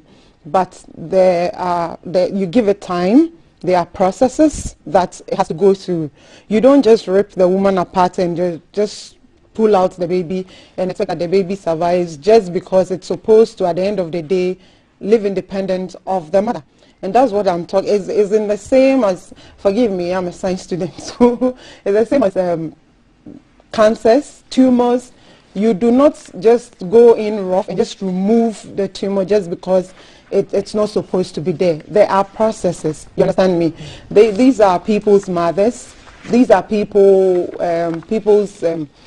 how do you call it? People are dependent on them. They have children. And I ask again, even if what they are doing is illegal? For me, so far as it's not causing imminent danger, like immediately, to anybody's life, and they have been but the danger is what Amma referred to, a truck just run into these people, and they have to get care, they have to be taken to hospital, their own family lives have been disrupted. So is it fair to say, listen and make provisions for them? So it is fair for us to just not serve them notice and take away their daily bread. When you look at the Maslow's hierarchy of needs, food, safety, they are all basic needs. So you cannot choose one over the other. These are people's daily bread. You do not just not serve them notice and then take their daily bread out of their mouth and that of their families. So yes, we might want to take them off the streets, but we must give them time to have an exit strategy, like I said in the first place. These people have taken loans. They are using incomes that are not theirs. So serve them notice. Ellen mentioned administrative law and how administrations are supposed to govern. I'm yet to come across a law that allows the government to just kick people out of jobs, or I don't think it's a sensitive thing to do. Even though we want to protect lives and all, I believe there are still more sensitive ways to go about it so that these women at the end of the day will also be comfortable. Okay, so Amma, nobody is kicking them out of the toll booth. They can still go and sell there. Who has asked them to stop selling? Have anybody stopped hawkers from standing at the toll booth? Okay, so like if there's a candidate. Or I don't know if you get what I'm trying to say. I mean, if you carry your water, your goods, your services that you are selling, and you can sell Why not? Nobody's stopping them. Okay. There's this adage. Let me add it quickly. They said he who seeks to see the nakedness of his mother-in-law sets her farm upon a mountain. He will not definitely like ask you out, let me see, but he will create the environment to ensure that he sees at the end of the day. So if you are removing the tolls and then the cars are passing, what are you saying? Definitely, they are not going to sell. You are setting your farm upon a mountain. Yes, you are setting the yes, definitely. You're going to see her nakedness. So let's this matter of the budget. There's also the issue of the GPRTU asking for the taxes on the petroleum prices to be removed rather than closing down the tolls, and that story is also captured in the Ghanaian Times. I wish we had an opportunity to go into a bit more detail on that. But there's a women issue in the Finder, and the Finder newspaper is telling us there are 427,690 more women than men in Ghana, and that's according to the census, and it's captured on page 6. Because we are all women here, let's see what the details of that story would be. So that figure is there, 427,690 more women than men in Ghana, 15.6 females. According to the recent population and housing census, the population has 15.6 million females, representing 50.7%, and we have 15.1 males. And so that represents 49.3. So if this was an election, we would have won this hands down. The males outnumber females in 6 regions. Also in 6 regions, males outnumber females. There's a range there. Male populations below 20 years outnumber their females in 15 regions, and the male populations below 20 years outnumber their female counterparts in all the regions except Greater Accra. 30 to 64 years age dominated by males in 3 regions. So a lot of statistics about men and women in Ghana. I don't know if you've seen the reports, but what does it add to our development agenda to have more women than men? Well, I just feel that it just gives us an idea of how policy should go, of how we should treat the female side of the population. I still believe that we still don't have access to a lot of things. We don't have access to finance for businesses. I mean, a man will be given millions of dollars to set up a factory. A woman will have to struggle and struggle and struggle.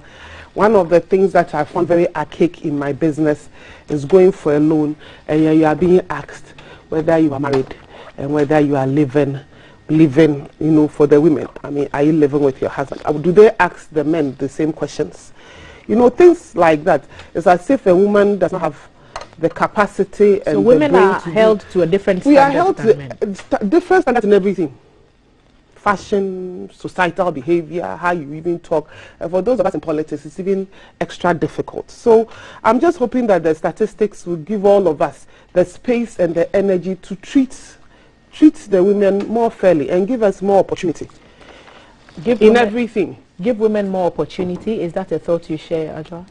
Yes, and also after giving women more opportunities, I think women should also, impediments that obstacles that are in the ways of women should be removed, like intentionally, for women to survive. So it's not like women are just sitting and then opportunities are handed over to us because we are not capable, or by ourselves we cannot achieve, just like a man.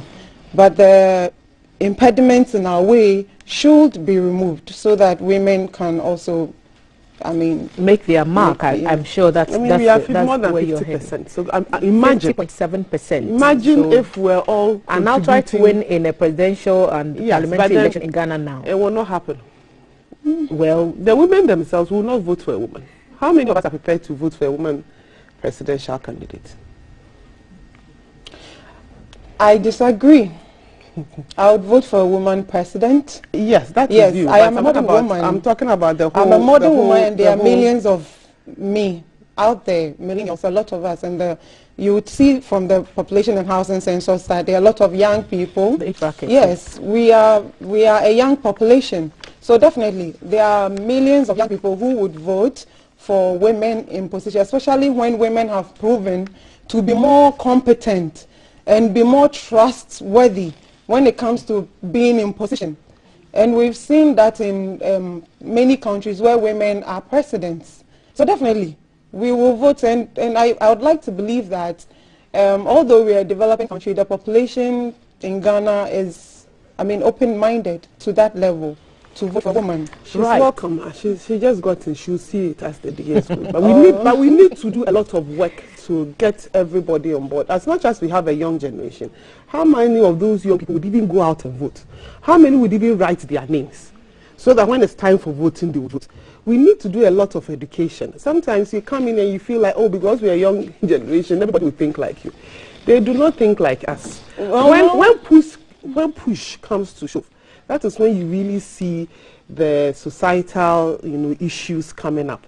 I'm hoping that in our generation, this would happen. Then there will be a female president, and on that ballot, I want my face to be on it because that's one of my ambitions to be president. I mean, of Ghana. this past election, we had a female vice presidential candidate. We even had a female presidential candidate.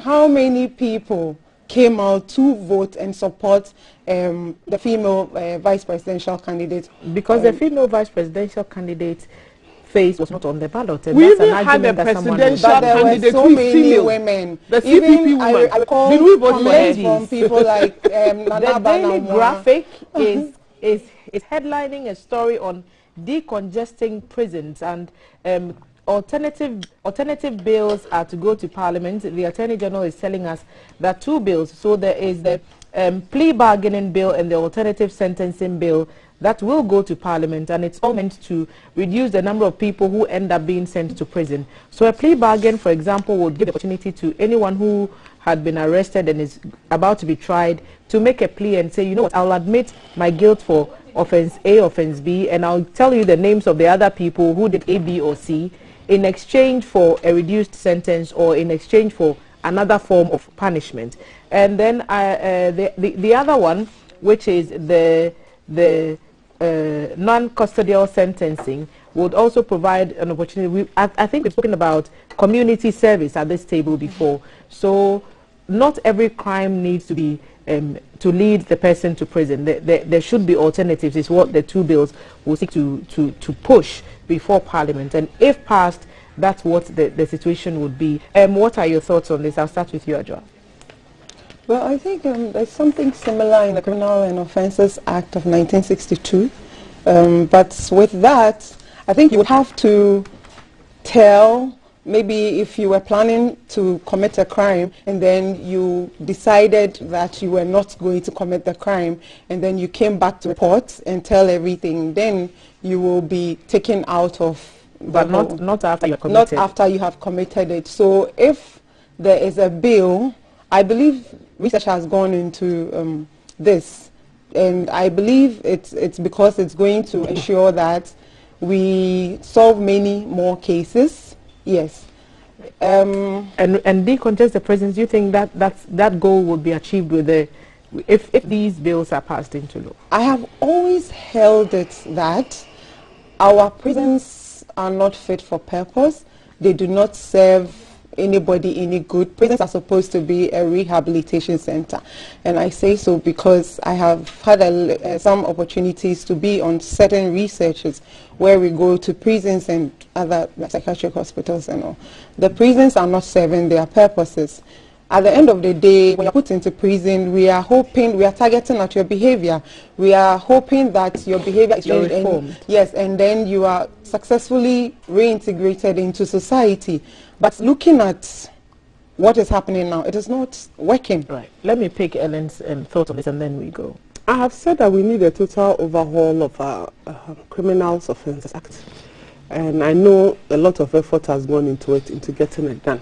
So these are bills that hopefully will get into Parliament, and then we can, change some of the things that go on. Why should somebody be put in jail for stealing plantain? I mean, we should even have, I believe, that we should have certain custodial sentences that deals with food. If somebody picks food because obviously the person is hungry, why should the person go to jail? And our laws are so draconian that even if you don't take care, you go and pick a finger of plantain because you are hungry. he can go to jail. These are the things this we is a have step to in the right so direction. it is excellent. Because there are lots of people languishing in jail, taking up space. They are not supposed to be there. They come out worse off than when they entered there. And these are things that I think is good is coming up. Hopefully it will pass. It will not go and stay how many years in Parliament, like some bills. Ladies, I wish we had time to go into the issues around the Momo taxes, the electronic levies that were announced in the budget, if it should be approved by Parliament, a 1.75% tax on all electronic transactions, including bank transfers and Momo transfers. We did not have the time, but that story, there's a story on that subject in the Today Truth newspaper.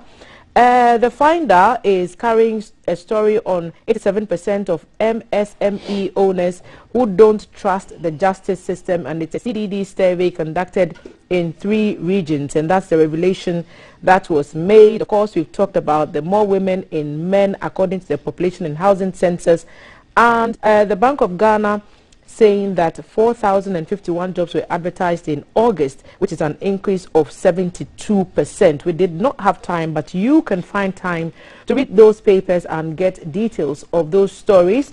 I've been privileged to sit this morning with Ajua Ejapoma Ansong, a member of the NDC communication team. Ajua, lovely to have had you. Thank you. Of course, Ellen Amadeko, member of the NPP communication team. Always flawless as always. Ladies, thank you so much for sharing your thoughts on the stories in the newspapers, and there's still more ahead on Breakfast on GTV. Valerie is in the Gobezania corner, and she'll tell us what's cooking and when we can eat. We'll be right back.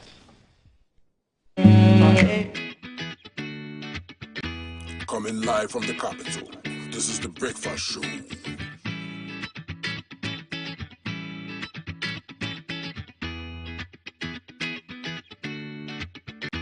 Coming live from the capital, this is the Breakfast Show.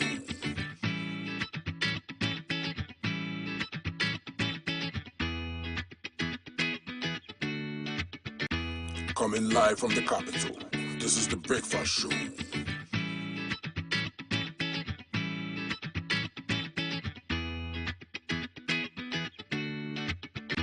Coming live from the capital, this is the Breakfast Show.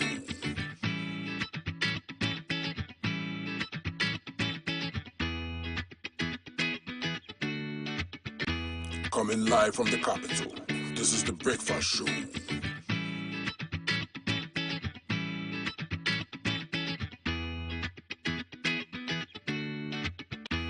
Coming live from the capital, this is the Breakfast Show.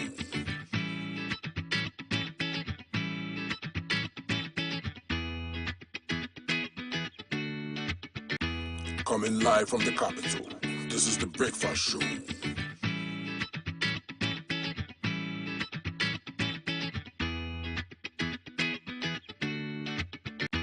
Coming live from the capital, this is the Breakfast Show.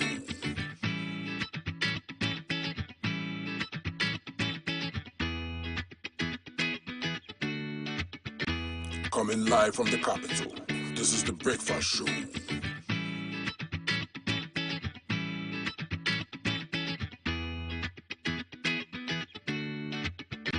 Coming live from the capital, this is the Breakfast Show.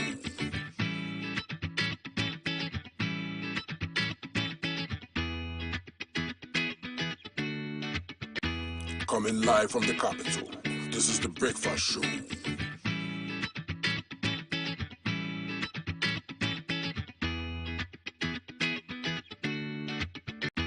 Coming live from the capital, this is the Breakfast Show.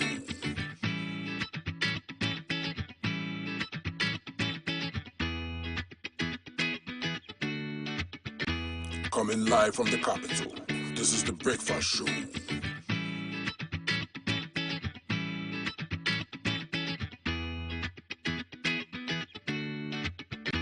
Coming live from the capital, this is the Breakfast Show.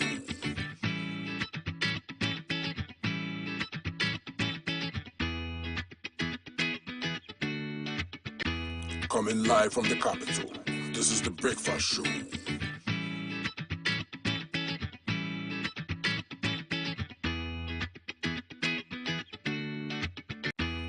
Coming live from the capital, this is the Breakfast Show.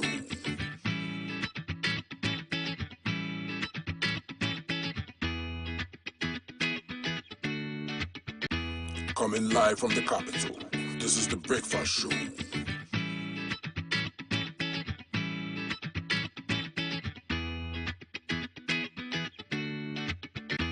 Coming live from the capital, this is the Breakfast Show.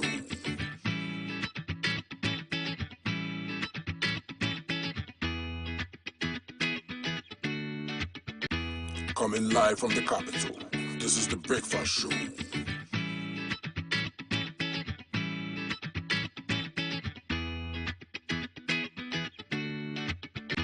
Coming live from the capital, this is the Breakfast Show.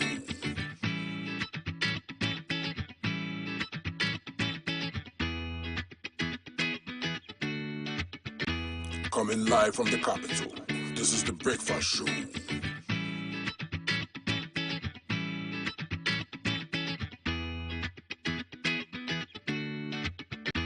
Coming live from the capital, this is the Breakfast Show.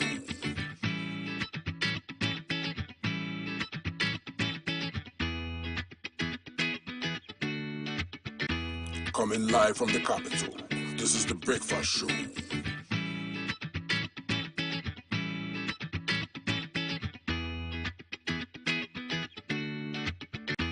Coming live from the capital, this is the Breakfast Show.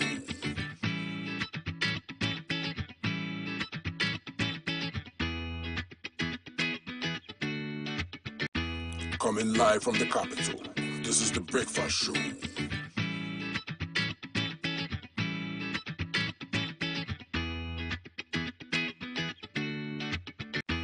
Coming live from the capital, this is the Breakfast Show.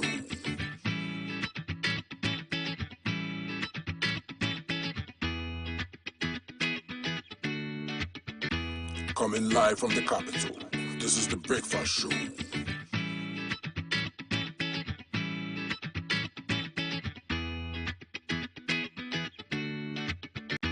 Coming live from the capital, this is the Breakfast Show.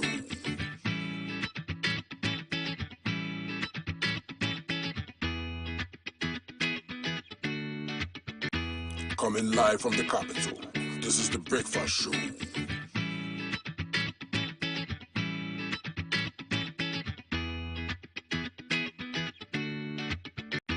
Coming live from the capital, this is the Breakfast Show.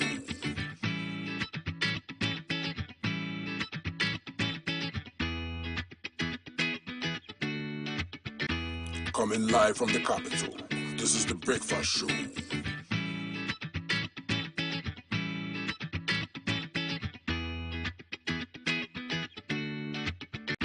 Coming live from the capital, this is the Breakfast Show.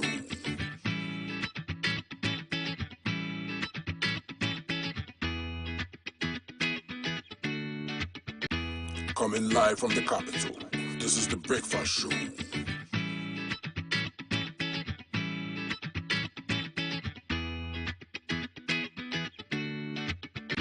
Coming live from the capital, this is the Breakfast Show.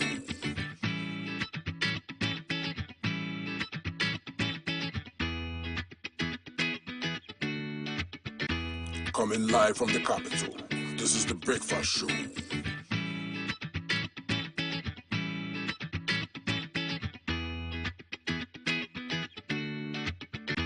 Coming live from the capital, this is the Breakfast Show. Breakfast table, my side of the breakfast table. So today we are doing Gobezania, and Constance and her team are in studio. And so I can see some colorful ingredients lined up on the table. So you're going to go to her and she's going to, we're going to ask her exactly what's, because I thought gobe is a normal beans. Yes. And red. Yes. Okay, so the Gobezania is your own mixture. What are you going to do different? Okay. So with the Gobezania, it's our normal beans, but we're going to incorporate a little of the local and continental together. So we're going to have some cheese, we're going to have some bean stew and other vegetables mixed with it. You're going to mix cheese and beans? Yes. Okay, who's had any beans with cheese before? Okay, that's quite a mixture. Okay. You know, beans has this earthy taste. So when you introduce cheese to beans, it gives it this caramelized taste. And I tell you, when you're meant to get used to it, you can't get rid. You will be used to, you'll be eating it over and over. So And for me, I'm here for the taste. So I can't wait to testify for our viewers. And then I see mushrooms, I see chopped onions, there's carrots, and there's tomatoes as well. And there's original momone in studio, guys. The secret ingredient. That's the secret ingredient. And so, yeah, that's it, guys. And we have bay leaves as well. There's chopped pepper. This is pakposhito. This is pakposhito. And then we have olive oil and coconut oil. Okay, so well, run us through how you're going to start, and you might want to begin and so that, So we will start with our bean stew. This time around, we're not using palm oil for our bean stew. We're going to use coconut oil for our bean stew. Okay, is there is this just your own twist, or there's a different health benefit? Well, yes. Coconut oil is the best oil you can take. So mostly we advise you use coconut oil instead of the palm nut. And when you use the palm nut oil, it becomes a little heavier because of the cheese. The coconut oil makes it a little easy to eat and also pleasant to eat. So I'm looking at how you're going to sell that to Ghanaians to stop using that traditional palm oil with gobe to coconut oil. And also with the coconut oil, add some other flavor with the fish. Okay. So the aroma, the taste, and everything. So this is salmon? This is salmon. Or mackerel? Yes. No, salmon. Okay. So first we put our blended pepper and garlic in the coconut oil. We allow it to simmer for about 10 seconds, and then we add our tomato puree. Right. When it simmers for a while, we add our vegetables, add our bean stew and then allow it to cook for a while. Our bean stew, add some seasoning to it. And then we'll fry our plantain on the side. After frying the plantain, now we can do our final arrangement. That's the garnishing. Yes. Okay. So gobazania was taken away from the word lasagna. Oh, lasagna. Yes. Okay, so it explains the cheese. Yes, so it's the same process as lasagna, just that instead of using pasta, we are using our own bean stew. Okay, so now guys, so she's now clarified why she's calling it gobazania. Yes. Okay. So with the plantains, we fry it flat this way, just like the pasta. Pasta is mostly flat. Yeah. So this represents our pasta. Okay. Yes. But is it advisable for, would you advise someone who works in a corporate job, maybe a normal 9 to 5 kind of job, is it advisable to eat gobe in the morning, gobazania in the morning? Yeah. Won't it make us sleepy? It won't. In fact, just enjoying it enough to keep you wanting more, so you won't even sleep. Your mind will be on the food. Okay. So you won't sleep. Since there's a little twist to the normal one that we usually have, can you add gari to this? Can you sprinkle small gari, or this one is continental? It's continental and it's really heavy. So when you add your gari to it, it will be overfull. I think it will be enough. But you can try it with the gari too. Perhaps it will work well for you. I know somebody who will try with gary when this is done. The person is in this studio. You have gary on the side. We have gary here. I'll who want to explore the gary part. I'll explore it myself. I'll explore it myself. Okay, so the pepper is simmering. Yes. It's coming to a little boil. We're going to add our money to it to add more flavor. That's the secret ingredient. Yes, exactly. Do you know how momone is made, Constance? I know it's salted for a while and also dried so that it preserves it. And as it's dried for a while and with the salt, it gives it a nice aroma and taste that enhances taste of our local dishes. And so if you make this, say you make it for 4 persons, 2 persons, 3 persons, and there's more, because there's cheese and other things, how do you preserve it? normal, how do you preserve it? You can clean film it, keep it in the fridge, anytime you're ready to eat, and then just warm it a bit, and then, or perhaps you have your bean stew in the house, you're tired of eating the bean stew, you want to add a little spice to it, just add some vegetables, and then add some plantain, do some gobezania in the house for the kids. So gobezania to the world, and this is Constance, Araba, and Joyce Ling. They are from Cakes and Boutique Decor. Did I get it right? You got it. I got it right. And so you can find them on Instagram, Cakes and Boutique Decor on Instagram, on Facebook. They're very interactive and they respond to messages. And then you can find Constance as well for your gigs. Constance, what number should we reach you on? So you can contact Cake Boutique and Decor on 054 896 3385. 054 896 3385. And that's how you can reach Constance if you want Cakes and Boutiques Decor to come and cater to your event. So they just don't do desserts. Like the other time when they were here, they showed us how to make some pancakes and stuffed pancakes. And so you can get them for a gig any time. And I can guarantee you the food is nice too. We've tried the food, so. So now adding our tomato puree and I allow it to simmer after we add the vegetables. We don't want our vegetables to overcook, so when we add the vegetables, we will leave it in for about, let's say 1 minute. And then we add our beef stew.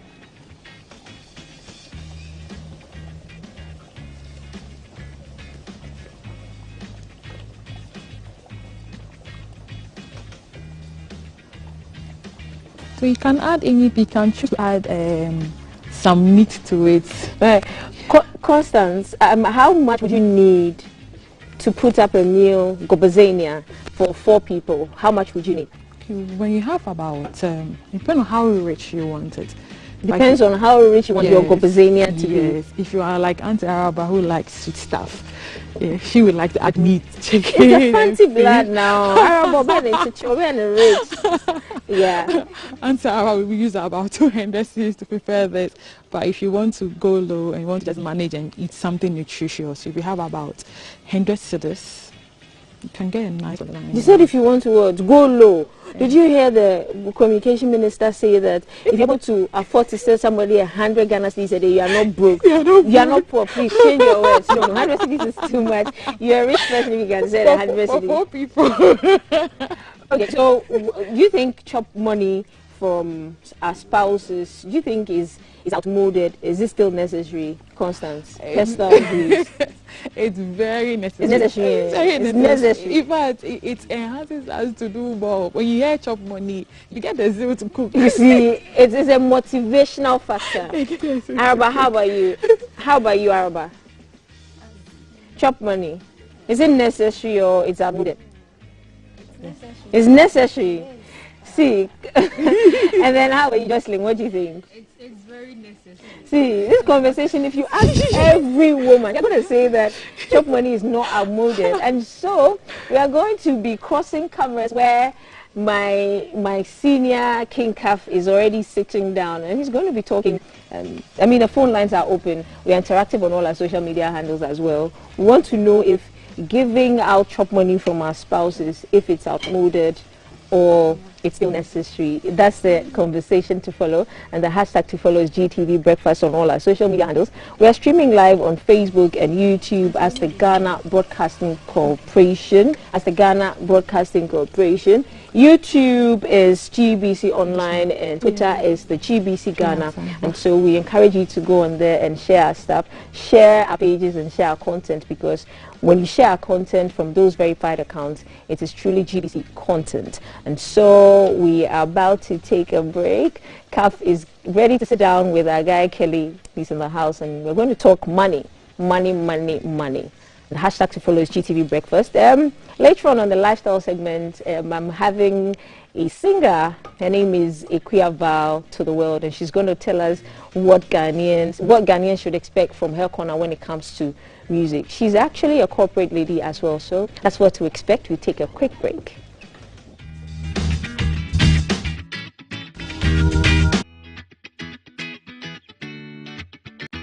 Coming live live from the capital. This is the Breakfast Show.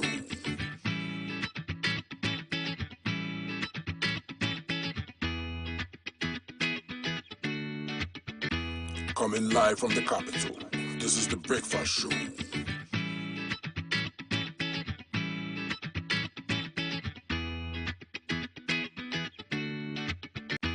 Coming live from the capital. This is the Breakfast Show.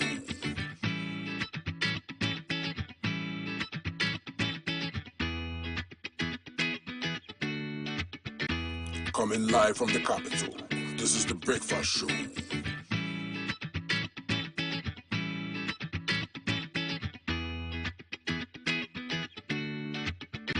Coming live from the capital. This is the Breakfast Show.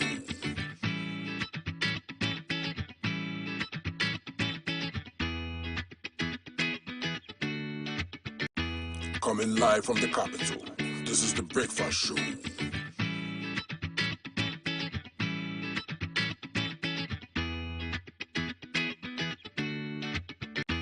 Coming live from the capital. This is the Breakfast Show.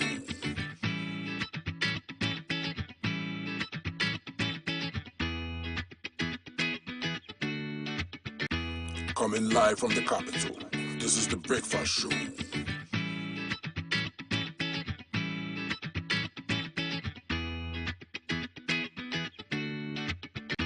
Coming live from the capital.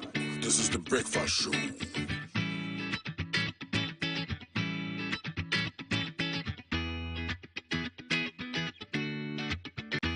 Coming live from the capital. This is the Breakfast Show.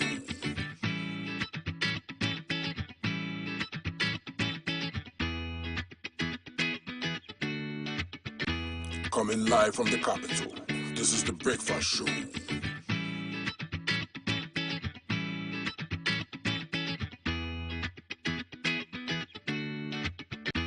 Coming live from the capital. This is the Breakfast Show.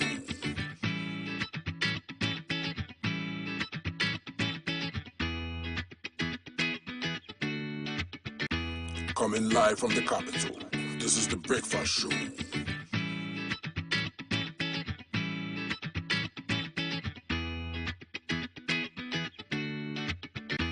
Coming live from the capital.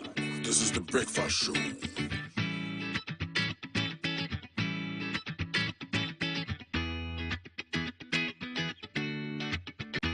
Coming live from the capital. This is the Breakfast Show.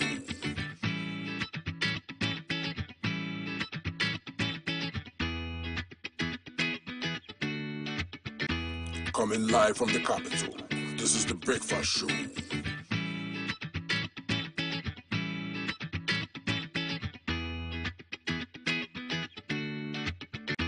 Coming live from the capital.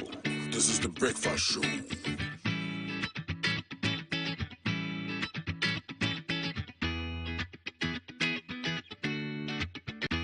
Coming live from the capital. This is the Breakfast Show.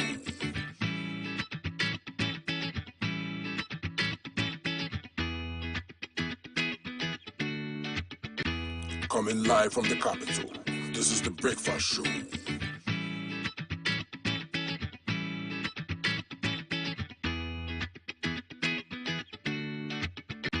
Coming live from the capital. This is the Breakfast Show.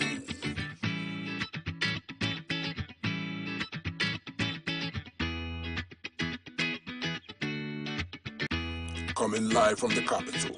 This is the Breakfast Show.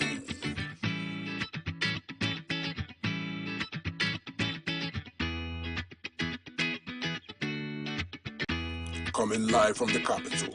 This is the Breakfast Show.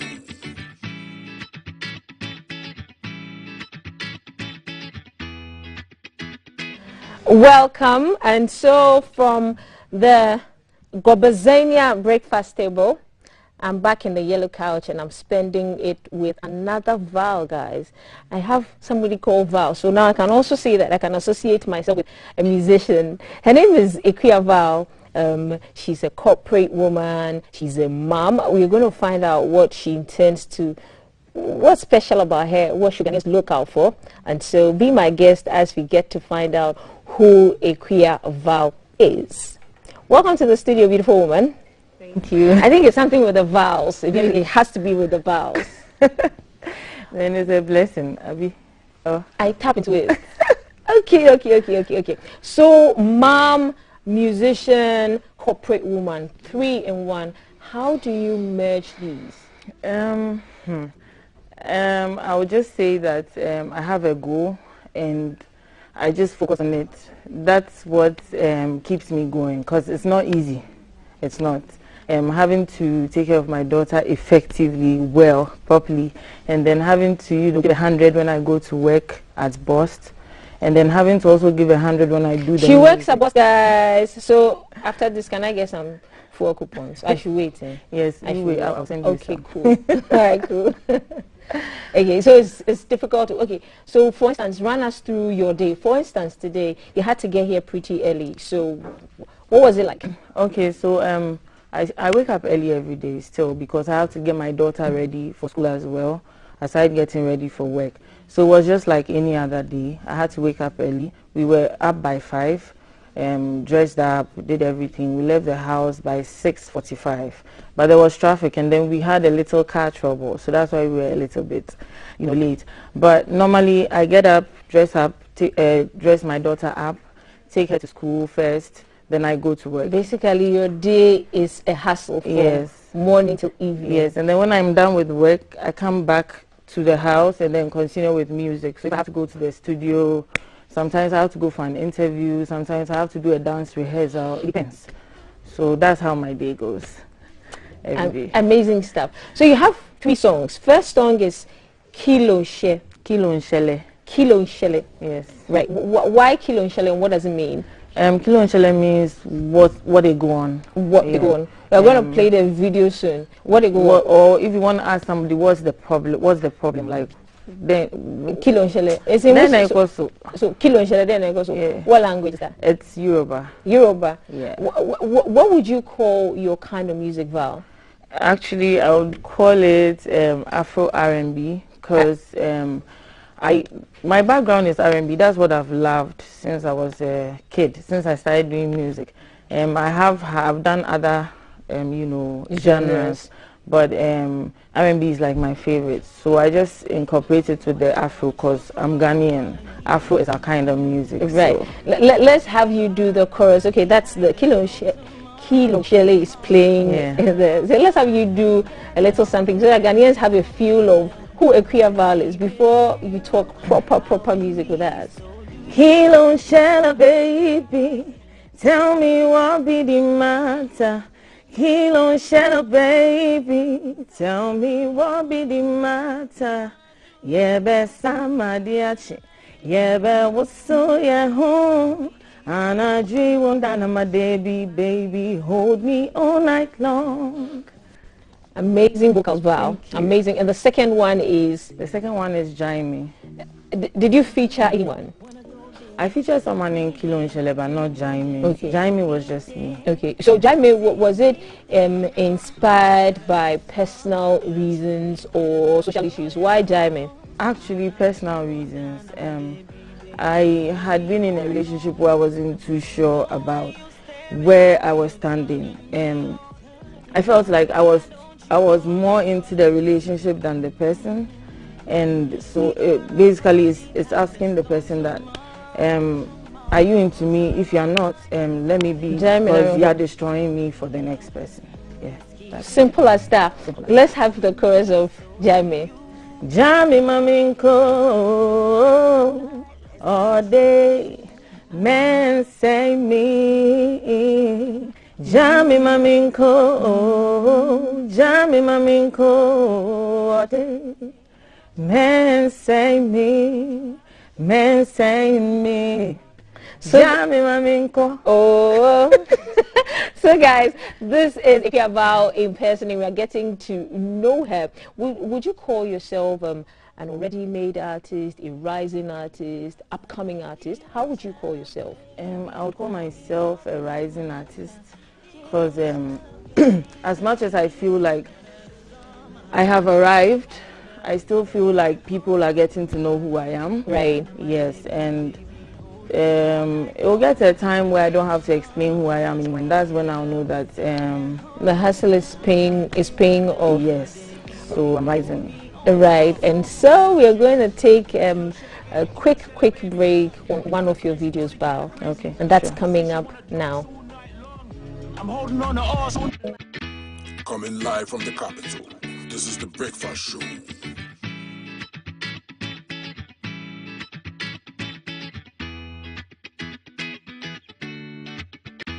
Coming live from the capital. This is the Breakfast Show.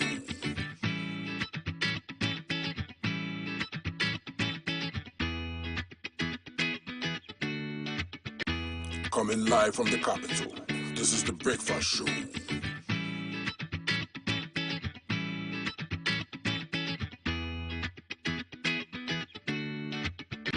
Coming live from the capital. This is the Breakfast Show.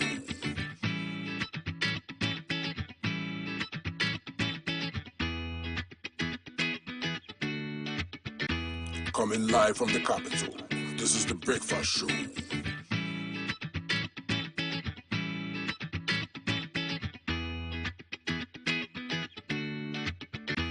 Coming live from the capital. This is the Breakfast Show.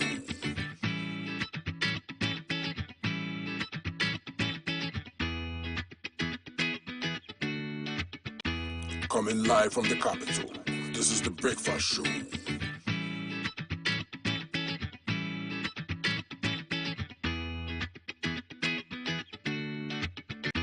Coming live from the capital. This is the Breakfast Show.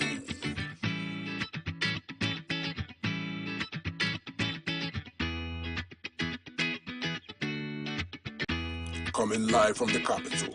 This is the Breakfast Show.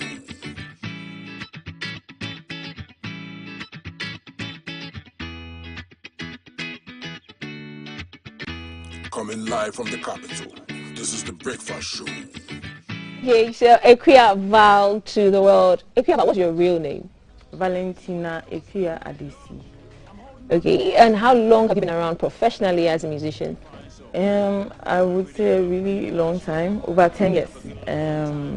I started right before I was entering the university. I was signed on Links Entertainment for a bit, but I cancelled my contract. I had 1 or 2 issues, so I cancelled. But I've been working underground. I've been doing vocal training. I've been doing gigs here and there. So I just started releasing my own music in 2019, late 2019. Okay, are you signed onto a record label? I wouldn't say that. I would say the record label I work with, I'm the co-founder of it. Okay. Yes.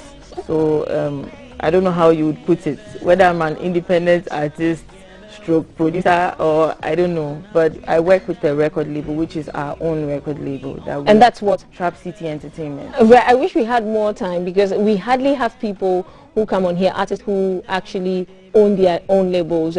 We're talking music and business, so when we have that, we're going to have you on there to be part of it. But your latest song is out. What's the title and what inspired it? Okay, so the latest song is Want Me. I chose to do Want Me because I wanted to do something that was more danceable. Christmas is around the corner. Exactly. A lot of my fans ask me sometimes that, oh, I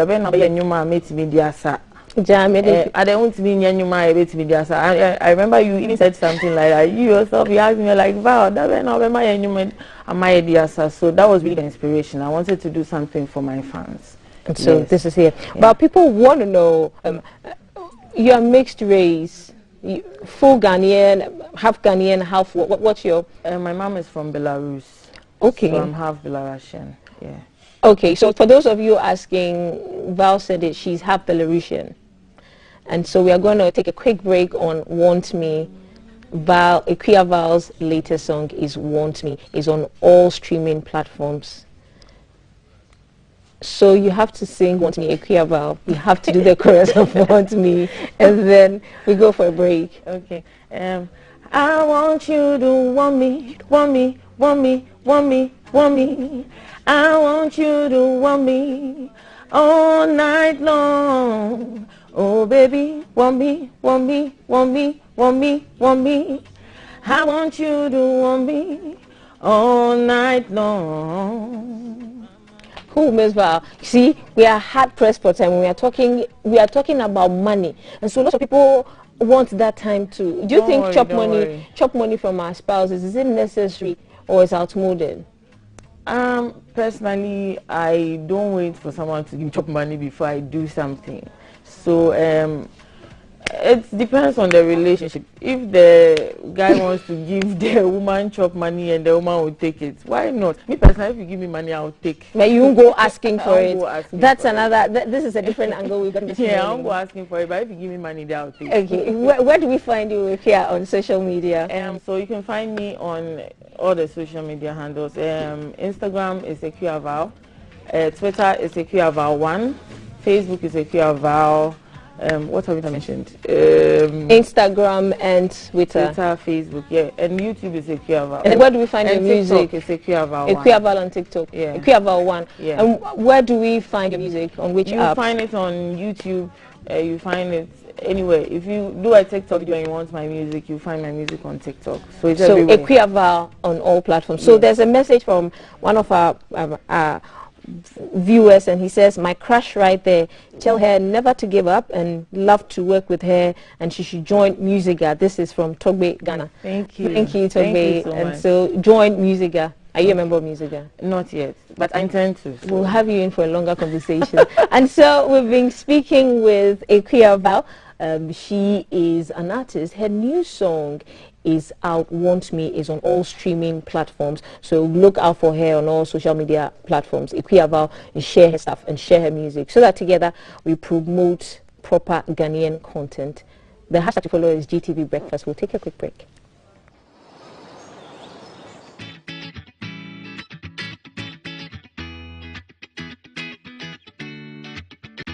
Coming live from the capital, this is the Breakfast Show.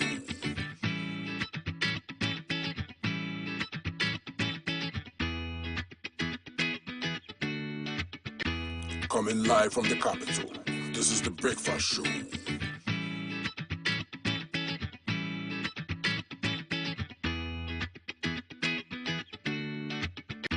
Coming live from the capital, this is the Breakfast Show.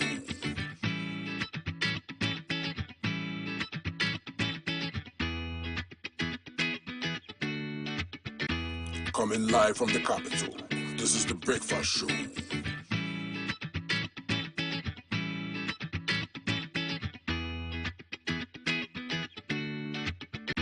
Coming live from the capital, this is the Breakfast Show.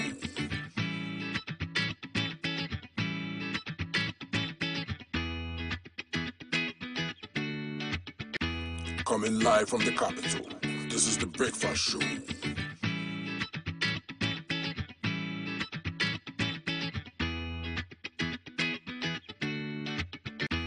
Coming live from the capital, this is the Breakfast Show.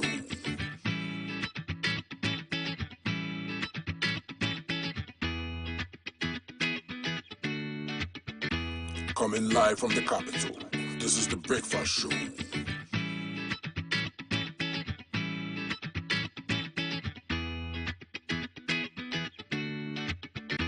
Coming live from the capital, this is the Breakfast Show.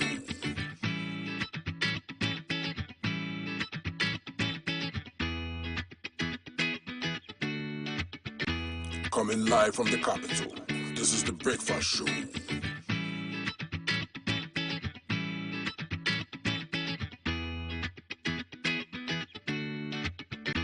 Coming live from the capital, this is the Breakfast Show.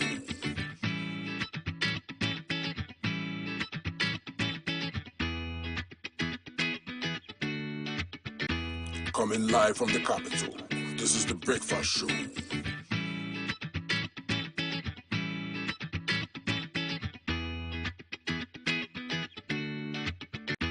Coming live from the capital, this is the Breakfast Show.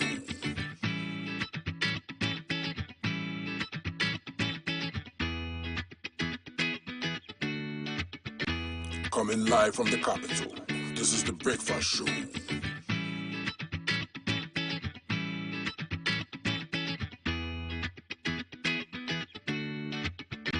Coming live from the capital, this This is the breakfast show.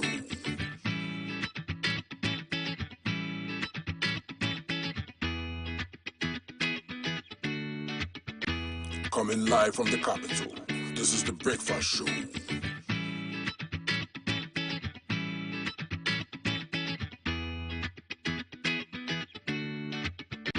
Coming live from the capital. This is the breakfast show.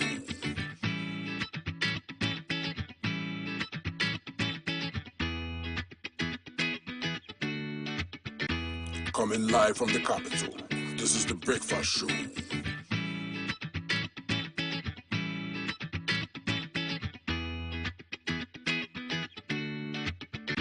Coming live from the capital. This is the breakfast show.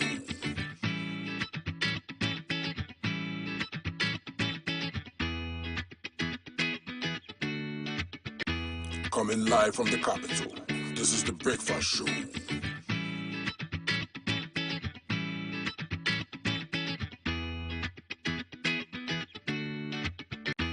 Coming live from the capital. This is the breakfast show.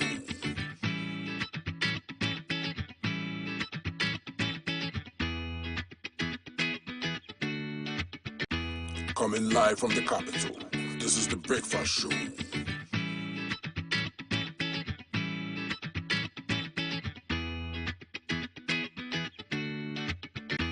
Coming live from the capital. This is the breakfast show.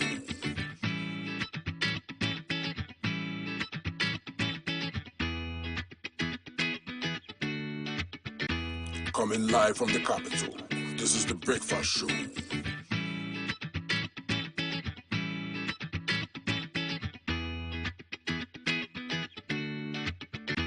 Coming live from the capital. This is the breakfast show.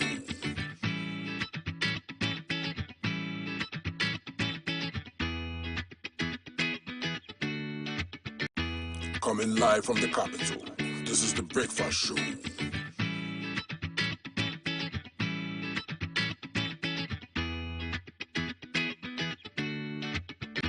Coming live from the capital. This is the breakfast show.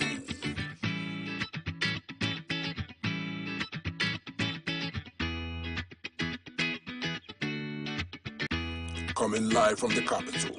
This is the breakfast show.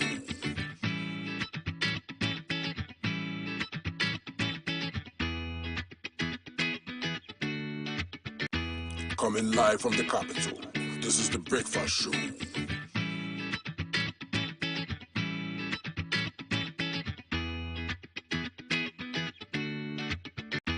Coming live from the capital.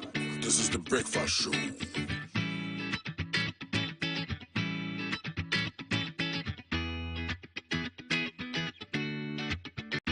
Coming live from the capital.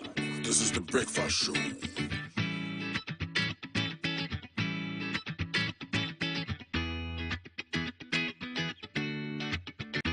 Coming live from the capital. This is the breakfast show. Don't stress your barber when you go to the barber this weekend. I mean, that monkey is great. I'm shouting out my own barber, Okoti, and all the people who have had the pleasure of cutting my hair. I hope you are good customers and you don't stress your barbers out, okay? Or the barber doesn't stress you out. Talking about stress, so love and money can bring stress. There's a big conversation going on Facebook right now, and it has to do with chop money, which could also be called upkeep money. Is it outmoded or is it very necessary in these times? Love, money, relationships, he deals with this issue, and I'm very pleased to have on the set, in the warmer side of the set, Kelly Daniels. Yes, sir. Relationship coach. Thank you so much. Thank you. Let's first of all define where we are going, and then we'll get calls coming in. Right. You will call us. The number will come up on your screen. You let us know what your thoughts are. Do you give chop money? Do you receive chop money? What are your thoughts on that? Okay. First of all, let's start with the definition. Chop money, upkeep money. What exactly is it for somebody who is just tuning in and doesn't really know? So upkeep money is something that everyone owes himself or herself. With or without a relationship, you should live. With or without a relationship, you would eat. You have to eat. You owe your body what it takes to be taken care of when it comes to welfare. So the current societal definition of chop money is money for upkeep from someone else. My definition of chop money is how I sustain myself. So basically, nobody owes anybody chop money per se, because whether you were in my life or not, I would have survived, or I should survive. So anything that comes from you is a super plus, which you don't owe me. Okay. Especially when we are not married. So you would say, back in the day, and happening even now, so a husband would give his wife some money, and that was the chop money, and that was supposed to take care of stuff in the house, buy ingredients for food, take care of whatever is happening in the house. It could be monthly. These days, it's even weekly. It could even be daily. Are you saying this practice is outmoded because of the times we live in right now? I think it's an insult to a woman to think that she should always be on the receiving end of chop money. It's an insult. That's a strong. I think it's an insult to a woman. You're belittling her intelligence. You're telling her she cannot provide anything that will bring forth productivity at home. How about if she were a housewife? It limits. How about if she were a housewife? A housewife is a productive woman regardless. Every woman is productive in her capacity. And the moment any woman sidelines herself to say, okay, I would always be on the receiving end because my man has gone to bring something, it limits you to say that that's the best you can ever be as a human being. You're first a human, or you're first a woman before somebody else's life. And so men should understand that you're belittling the woman you married by making her feel that that's the best she can always be. A woman's consciousness of productivity makes her actually more valuable to the man she married. Okay, let's hear some comments. So this is on Facebook. Abiti Nelson Salati says, the question is, has cooking and eating become an outmoded habit, or is it still part of our human existence? So we're assuming that she's assuming that the chop money is used for buying food and for taking care of the house. Is it outmoded? Let's talk about mutual responsibility to make the home work in a 21st century marital situation. Everyone is meant to make sure the family is running, however it may be, as long as it's mutually agreed. Now, if the woman is not the one bringing money home, it does not mean that she's not productive. I keep insisting on the fact that women should stop being belittled. Women, it's not right to limit them to receiving chop money, because it tells me that anything happens to the man, the family is grounded. Is that what you're saying? Is that the best a woman can ever be? A receiving end, you receive in the bed, you receive in you receive. Women are incubators and givers. Yes. Let every woman. She's an incubator. Then she's receiving the money. But she receives it to multiply to actually make the home run. I think the idea of chop money is limiting women from being the best they can ever be. And every woman owes herself productivity, regardless of any man in her life. Okay, let's announce the phone lines. 0543 664 264. 0543 664 264. I'll repeat the number. 0543 664 264. It's on your screen. Please jump into this conversation. Chop money, giving chop money to your spouse, your wife. Is it outmoded or is it necessary? Kelly thinks that it's belittling to a woman to receive chop money from her husband. I want to call and tell Kelly their peace of mind. It's not a bad idea. But to limit a woman to say that's the best she can ever be, insults her intelligence. Well, on Instagram, I am at Kelly Daniels Office. So just follow at Kelly Daniels Office and then send me a DM and we'll take it from there. So basically, we need to understand this. Women were not created, built, or married to the family to be in the kitchen. What's wrong with the man getting the food available? Olivia says, women taking up to about 95% of household chores, is it necessary or outmoded? I think Olivia believes that the chop money is it's necessary. That's not necessary. We can have a full-time house husband. What if the woman earns more? She should give the chop money. If the woman earns more, look, we cannot downplay any role in the family. If you are bringing the money in at that moment, I take care of everything else. Happily, you're not doing more than me who is at home, because you can't even play that role at home either. So it's not a thing to consider as, okay, this one is doing more than this. The person who gives chop money is not better than the one who is receiving chop money. Agreed. That's what I want to listen to Amablek. He says it depends on the management of money in the house. Both must contribute to housekeeping budget if they are both working, depending on income levels. But if the wife is a housewife who does not have any income, the husband must provide money to the wife for her needs, including pocket money to cater for miscellaneous and sundry needs. Your wife wants to buy a new bra, and she's a housewife, she doesn't have any other form of income. She still have to come and ask you for money to go and buy a bra. If you are giving her chop money and she was saving some to go and buy the bra, we think concern you. You see, a man's role is to provide. Now, what is the definition of provision here? Okay. Provision is when a man creates the environment for the resources to be available. Let's speak to Elinam and see whether she agrees with you. Elinam, hi, good morning. Welcome to the show. Chop money, necessary or outmoded? Hello, good morning. Morning, how are you? My name is Ellen. Ellie, hey, how are you doing? I'm fine. Chop money, are you receiving chop money? Oh, please, I would like to speak to you so that I want to get it clear. But your English is great. I understand you very well. Yeah, my English is great, but I would like to speak to you. I agree with that man. I agree with the man. You agree with the man? But yeah, chop money. And you find out about what you want to say, they be our husband every month chop money, and our boyfriend every month chop money. Because you have to depend on yourself. And yes, man go outside, you be see another it means the family. Or by no means mean taking care of your children. It end there. No. Chop money, you have to depend on yourself. If your husband gives you, fine. If doesn't, fine. You have to depend on yourself. I thought you wanted to speak Chi. Yeah. Ellie, thank you very much for agreeing with Kelly. 0543-664-264. You have a vote there for you. All right. Yeah, because it's not necessary. Exactly. Again, I am at Kelly Daniels Office on Instagram. At Kelly Daniels Office on Instagram. And then DM me to let me know that you're watching. Listen to Ajwa Boateng. She says some traditions can never be outmoded. But wives are helpers to their husbands and they are there to support when the need arises. So chop money is necessary. It's a tradition. It's a tradition. Means that they are meant to make your life easier. What is the definition of help? Help actually means that you have the greater power. Let's deal with it. What it means for a woman to be a helper, the Bible calls the woman a helpmeet. It means meet any place I need help. Okay, and the help it's not only confined to money.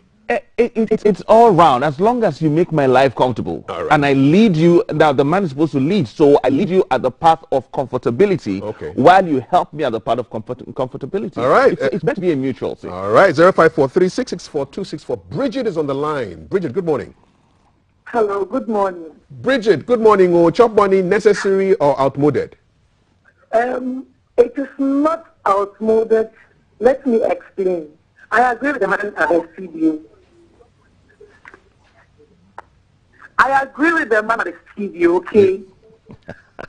I'm listening. This thing we are talking about, we have unpaid care work that women do at home, okay? So when a man does this unpaid care work, everybody should help in the house. So you don't wait for your husband to come and pay the light bills when you have money. He said something that. But I don't think the chop money is meant for light bill. The chop, or what is chop money meant for? Chop money is welfare. Period. Upkeep. In Ghana, we believe that chop money is welfare. Okay. And that's what I'm saying. Welfare can come from anyone else. No one should be belittled enough to think that the other person cannot provide. I mean, were our parents belittling, was my father belittling my wife, my mother when he was giving chop money? Let's deal with this. All these things are humanly created. And until you see marriage as God's idea and not a human being's idea, we will always get married wrong. Okay, let's speak to The next person on the line, 0543664264. I believe it's Terence. Terence, hi. Hello? Hello? Hello? Hi, good morning. What's your name? Welcome to GTV Breakfast. My name is Doris. Hey, Doris, how are you? Thank you. I'm fine. Good. And His Grace. Good. Chop money, necessary or outmoded? I wouldn't say it's outmoded, and I wouldn't say it's necessary. In fact, what I think is both husband and wife, and then either boyfriend or girlfriend, should be helping each other. Okay. Because if you depend on only the chop money, some women depend on only the chop money, and they think that even if the man is not working and the woman is working, they wouldn't provide in the house. Okay. They will just wait for the chop money. And so if you don't bring money, you are not going to eat, and then they mistreat you. And I think we should move away from that. Okay. And know that if you have money, whatever you have to do, you do. Me, for example, if I have money and I have to pay my children's school fees, I pay without asking money. Okay. When I go to town and I see things, food stuff and things, I buy them and bring them home. The same as my husband. Okay, so what's the system you have? Do you have a chop money system, or you run a budget? What kind of system do you have to take care of the house? No. We don't even have any system. We just go. Whoever has the money goes, buys we understand ourselves. Alrighty. So if we have the money, if I have the money and I have to buy electricity, I go and then buy the electricity. I don't ask you. Okay. All right, Doris. So it's an all-play-all system. But thank you very much, Doris. You shared your view. 0543-664-264. You can follow Kelly Daniels on Kelly Daniels Office on Instagram. More comments. It is outmoded, says John, but they will soon digitalize it. No, we already. Mine goes by Momo. So I the question is this: on what basis do you pick for yourself a woman, either to date her, court her, marry her? On what basis? One very pivotal reason you should pick a woman to love is her capacity of resourcefulness all round. All right. No woman was born for the kitchen or the bedroom or the garden or the laundry. Those are added advantages to who a woman should be. The chop money is meant to take care of the house. A woman is a home keeper. Yes, and so the chop money is meant to keep the home. It doesn't mean she has to put her hand on the plow. Thank you. But the chop money is meant to keep the home. What's wrong with that? The problem we are having and if a man is a provider, what is wrong with that? You are belittling the woman. How are you belittling a woman by providing for her? She was providing for herself before you met her, supposedly. And she has the capacity to sustain herself if she chooses in the marriage. Let's go to the lines. 0543-664-264 GTV Breakfast. Grace, good morning. Good morning, Grace. Grace has gone, but please call back 0543-664-264. Peter Akwete says, now the career woman and the career man are all equal. Everyone should keep their chop money in their pockets. What is demanded of women is submission. What is demanded of men is love. Submit what you have and let me give to you all I have by love. So if I give you money, everybody brings everything on the table. If I give you chop money, must be, if I give you chop money as a sign of my love, what is wrong with that? No, absolutely correct. But you need to know that without you, I am alive, I am well. So whatever you bring is an added advantage to what you already know I'm bringing to the table. Okay. Comment from Golda. Golda says, it is necessary that husbands still give chop money despite the modern era we find ourselves in. If men consider themselves as the heads of homes, then giving chop money is still relevant. Any man who fails to fulfill this obligation is economically abusing his wife. Wait, let's go to the phone lines. 0543-664-264. I heard a big amen in the studio. Hello, Stella. Good morning. Good morning. This guy is Manuta. Good. What's your view? Chop money outdated or necessary? Chop money is completely outdated. It's completely outdated? And it's not necessary on the other side. It's not necessary. Explain. Every communication. Go ahead. It's all about understanding. We need to understand who we are. Okay. Before getting into a relationship or marriage, I need to understand my partner. We need to know our resources, our income. We share. We work as one. Before I met you, you were doing something. You had something doing. You were earning living. So I should not come and take that burden away from you and limit yourself and limit your potential. There is more in a woman. But today we have decided that when I come, I take all the responsibility. Should in case I'm not there, just like Ken, thank you very much. The moment we're going to understand that marriage is divine, the load will not be on one partner. I cook. I wash my wife's dresses. We share the house. She sleeps. I won't come back home at 10 in the night and expect me to go and wake up. Maybe she's tired. I can eat the food and eat. These are the things we have to put in order. All right. We understand each other and we move forward. Once we understand, she will not be depending on me. I will not be depending on her. It will just flow. It will flow. Today. Thank you. Thank you for flowing. 0543-664-264 GTV Breakfast. We're looking at the topic, chop money, outdated or necessary. Quick comment before I come to Kelly. Stephen says, poverty, they bring all these things. Oh, God bless us with more money so that we can donate our ATM cards to our wives. You're not happy with that one? Absolutely. You are? Yeah, listen, for everything I own, listen, for everything I own, it's Mrs. Kelly Daniels on it, not Mr. and Mrs. That's the best way I can have peace. Just give it to her already. Are you not loving him on yourself? No, I'm loving her. Who is Mrs. Kelly Daniels? Whose name is that? It's my name. So who really is the boss?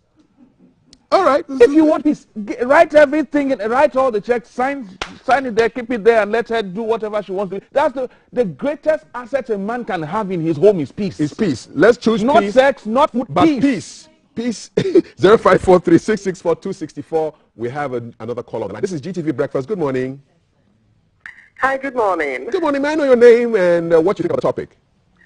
Okay, my name is Mercy. I'm calling from Takrady. Mercy from Tadi Olukodo. Tell me, is chop money outdated or very relevant and necessary? It's relevant, though, and we won't say it's outmoded. But one thing I would say is that I agree with that man over there, because if we really don't take it, ladies are really losing their respect because of money. You sit down, you don't do nothing, you want a man to do anything for you. My dear, at the end of the day, you stand a chance of losing your respect, because I'm a witness to somebody's marriage and the guy doesn't even respect the lady, because the lady really thinks that the man has to do anything. And that is making the woman lose her respect in their marriage, because at the end of the day, she can't do nothing for herself, because she's having that thing at the back of her mind that the man has to do anything for her. And listen, now the man is there. The lady can't do anything for herself. She can't just provide for herself, not to talk of the children. So honestly, it is not outmoded though, but we should do something as women so that at the end of the day, we will earn our respect. Do you take chop money? Do you take chop money? You said? Do you take chop money? Of course I do. I do. But one thing is that I don't wait. You don't feel disrespected by taking chop money? To bring me money before I stand up to do something. Okay. I mean, I'm doing something for myself. So when the man doesn't have, I should help. I should step in. And then what I even have at the back of my mind is that if the man is not there, what happens to me? So can you tell him, darling, it's okay, stop the chop money? Have you considered telling him that? If it stops, I don't care. No, but will you ask him one day, will you tell him, without him stopping on his own, will you tell him, you know what? Keep your money. Our husbands get tired sometimes. So if one day I feel that, yes, he should stop, of course, he should, because honestly, light bills, water bills, school fees, women, we say that it is the duty of the men. Though we would, for the food we can provide, for those, but we forget that it is the school fees and other stuff that weigh the men down. Right. They don't even stand up to themselves to even provide for quality life, quality All right. time for us. Okay. All right. Honestly. So basically, it's when you feel you don't need it that you stop it. That, yes, all right. Men should stop. Thank you so much from Tadi. Thank you so much for your views, Kelly. Yeah, what do you think? Listen, we might never ever be able to exhaust this. So I would just say that. Well, I am a Christian counselor, and I come from a Christian background at that. The Bible says that a man who doesn't take care of his household is worse than an infidel, is worse than an unbeliever. Taking care of provision is an environment, not a resource. Once that environment is resources created, provide provision. It comes from resources. You don't have money, you can't create a good environment. Look at this beautiful set. Look, without resources, we can't provide this great who environment. are taking up money from their husbands and they wish that they're out of that house the moment they get the opportunity. Hold the thought. I understand. Thelma is on the line. Is it right, Thelma? Once that environment Can you lower? Can you turn your video, your volume off, so we can hear you through the phone? Hello. I can't hear you. Can you hear me? Oh, I can hear you. Is that Thelma? Yes, that's Selma on the line. Thelma Taki? Yes. Oh, okay. Go ahead. Selma. Go ahead. I don't think chop money is outmoded, and I think it's very necessary. You get it? Because, for example, if my guy meets me when I'm working and we get married, I was already working and providing for myself. I need to provide for the family. So whatever you bring, I also support. So if I'm not working and you are supposed to do your duties, I don't think there's something wrong with you doing your duties. I am a helpmeet, like Kelly is saying. Yes. Yes. So I don't think chop money is outmoded. It's very necessary. You will collect papa if they give it to you, right? Yes, I will collect papa because when I have, I will help you out. Okay. And you don't have to see it as outmoded or as I'm being too demanding. Thank you. A man cares for only his children and leaves his wife out. What do you say about that too? Oh, it shouldn't be. It shouldn't be. But thank you, Thelma. Yes. Thank you very much. From Thelma there to Kelly here. Kelly, what do you think? She says she's not outmoded. God's responsibility to us, God's communication to us is that the man should provide. So we are providing through chop money. God's instruction to the woman is to help. So help him provide. Yes. He will provide, but help him provide. Because a man, women don't even know the power they carry as women. If you don't give him the kind of help he requires or needs or demands, there's a limit to how much provision he can make. In fact, he won't come home. Okay. He won't come home. Every man tends to the place where they get the most care. That's where the help comes in. You see, the man who says that he will not provide for his home is a boy. Is not a man yet. A man who says, I will not provide for my home because my wife is earning, is a boy. It's a boy. We are not dealing with boys here. There's an adult on the line. Exactly. Let's deal with the adult on the line. 0543-664-264. Good morning. Welcome to GTV Breakfast. Our last caller. What's your name? Hello? Good morning. Boss, how are you? What's your name? Where are you calling from?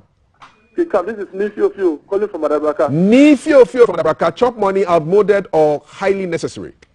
Highly necessary, Kinkaf. Highly necessary. Tell us why. Is that, the thing is this, chop money is important, but then, like Kelly said, you don't have to limit the women to just chop money or belittle them. So while we give them chop money, let us also empower the women to be productive in other aspects, other spheres. Okay, I believe if you do that, it will be better. But not by saying give them just chop money won't be the best. Give them the chop money.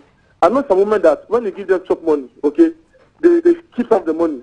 In times of hardship, in times when the man doesn't have, they bring out the money to support the house and support the family. Indeed. I think that's a good idea. So yeah, for me, chop money is very important. It's very important. While we are giving chop money, okay, let us also empower the ladies and women to be productive in that.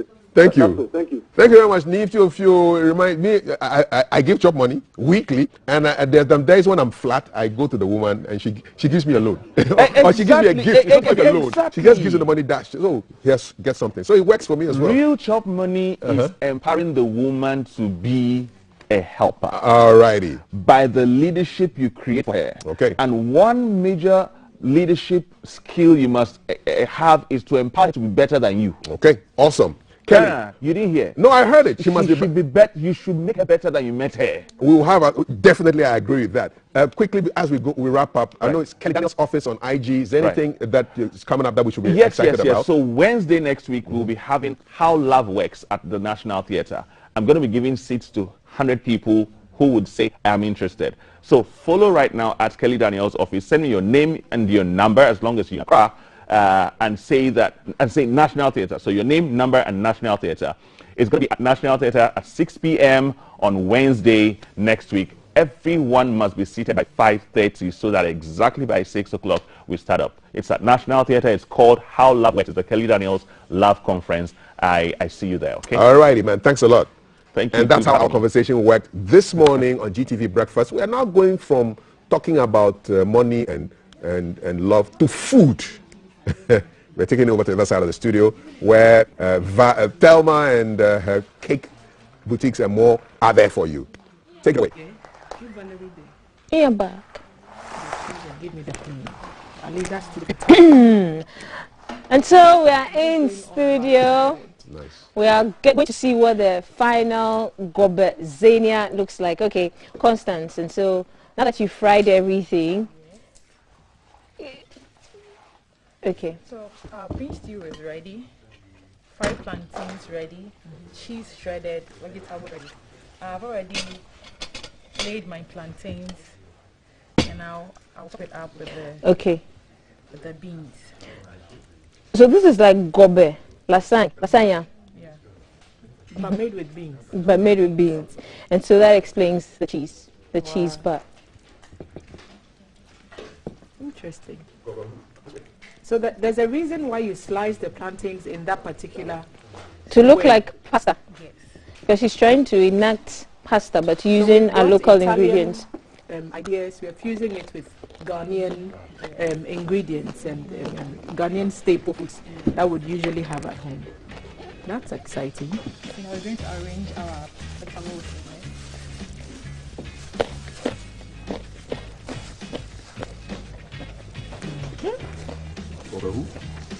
Popozania. It's his favorite. Yes, it's his favorite. For today, my favorite food is what I'm eating right now. Kaffa loves. What's your favorite? Whichever one. Whatever meal I'm eating right now is my favorite food. So this is my favorite food now. Wow, why are you picking food off the plate? Yes, sir. She's not using the carrot again. Because I can't eat it, and you are having more than I am. Yeah. Let's go. Okay, so the mushrooms have gone in, the onions have gone, and some grains as well. Now the cheese is going. This is cheese. How do you say cheese in Ghana? No idea. Kesu, actually. Kesu. What? Kesu. That's what cheese is called. No, that's actually it. We can ask our people. Oh, Lele. Meaning kesu. Quick. Kesu, that's why it's called. Your kwe is too gentle. Cool. Then I'm remembering my grandfather's people. Yes. My mother's people from Temamai. All right, so we're wrapping up this show with some beautiful gobezania. This is how it looks. This is what it looks like. All right. You finish it up in the microwave. You finish. Also, you're going to put it in the microwave. Get out of the way. Okay. All right. There's one already finished inside. To sort of melt the cheese. To melt the cheese. All so right. the beans will go into the cheese nicely. Ooh, wow. And then how do you? It smells amazing. Make a smell it. Put your nose in it. You still there? Lovely. So you're going to dish it out. My eyes are still closed. How long does it stay in the microwave for to get it to be like this? For about 3 minutes. Charlie, have you copyrighted this recipe? You have to trademark this recipe. Gobezania. Wow. All right, so that's our show. Really, we are wrapping up this show.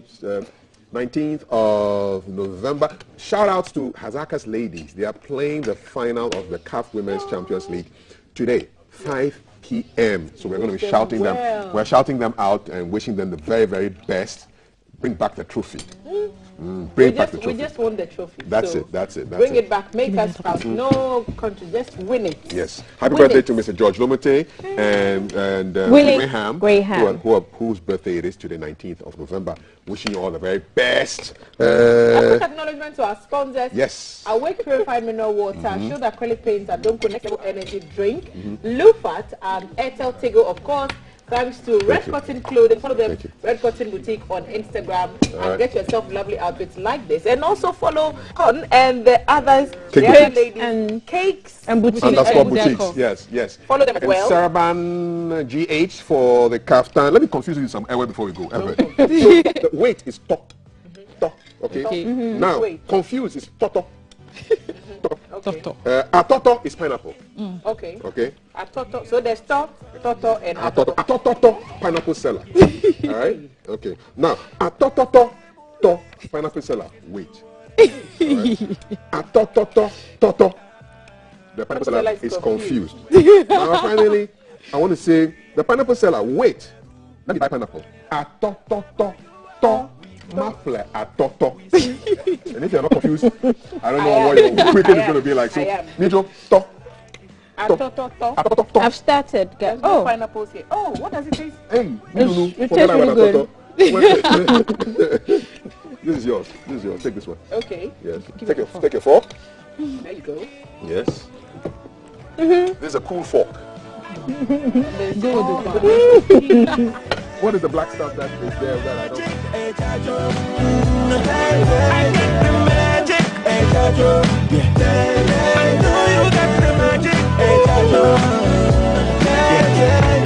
fellas, yeah, you wanna get down? Let me see you go. Hey ladies, coming live from the capital. This is the Breakfast Show.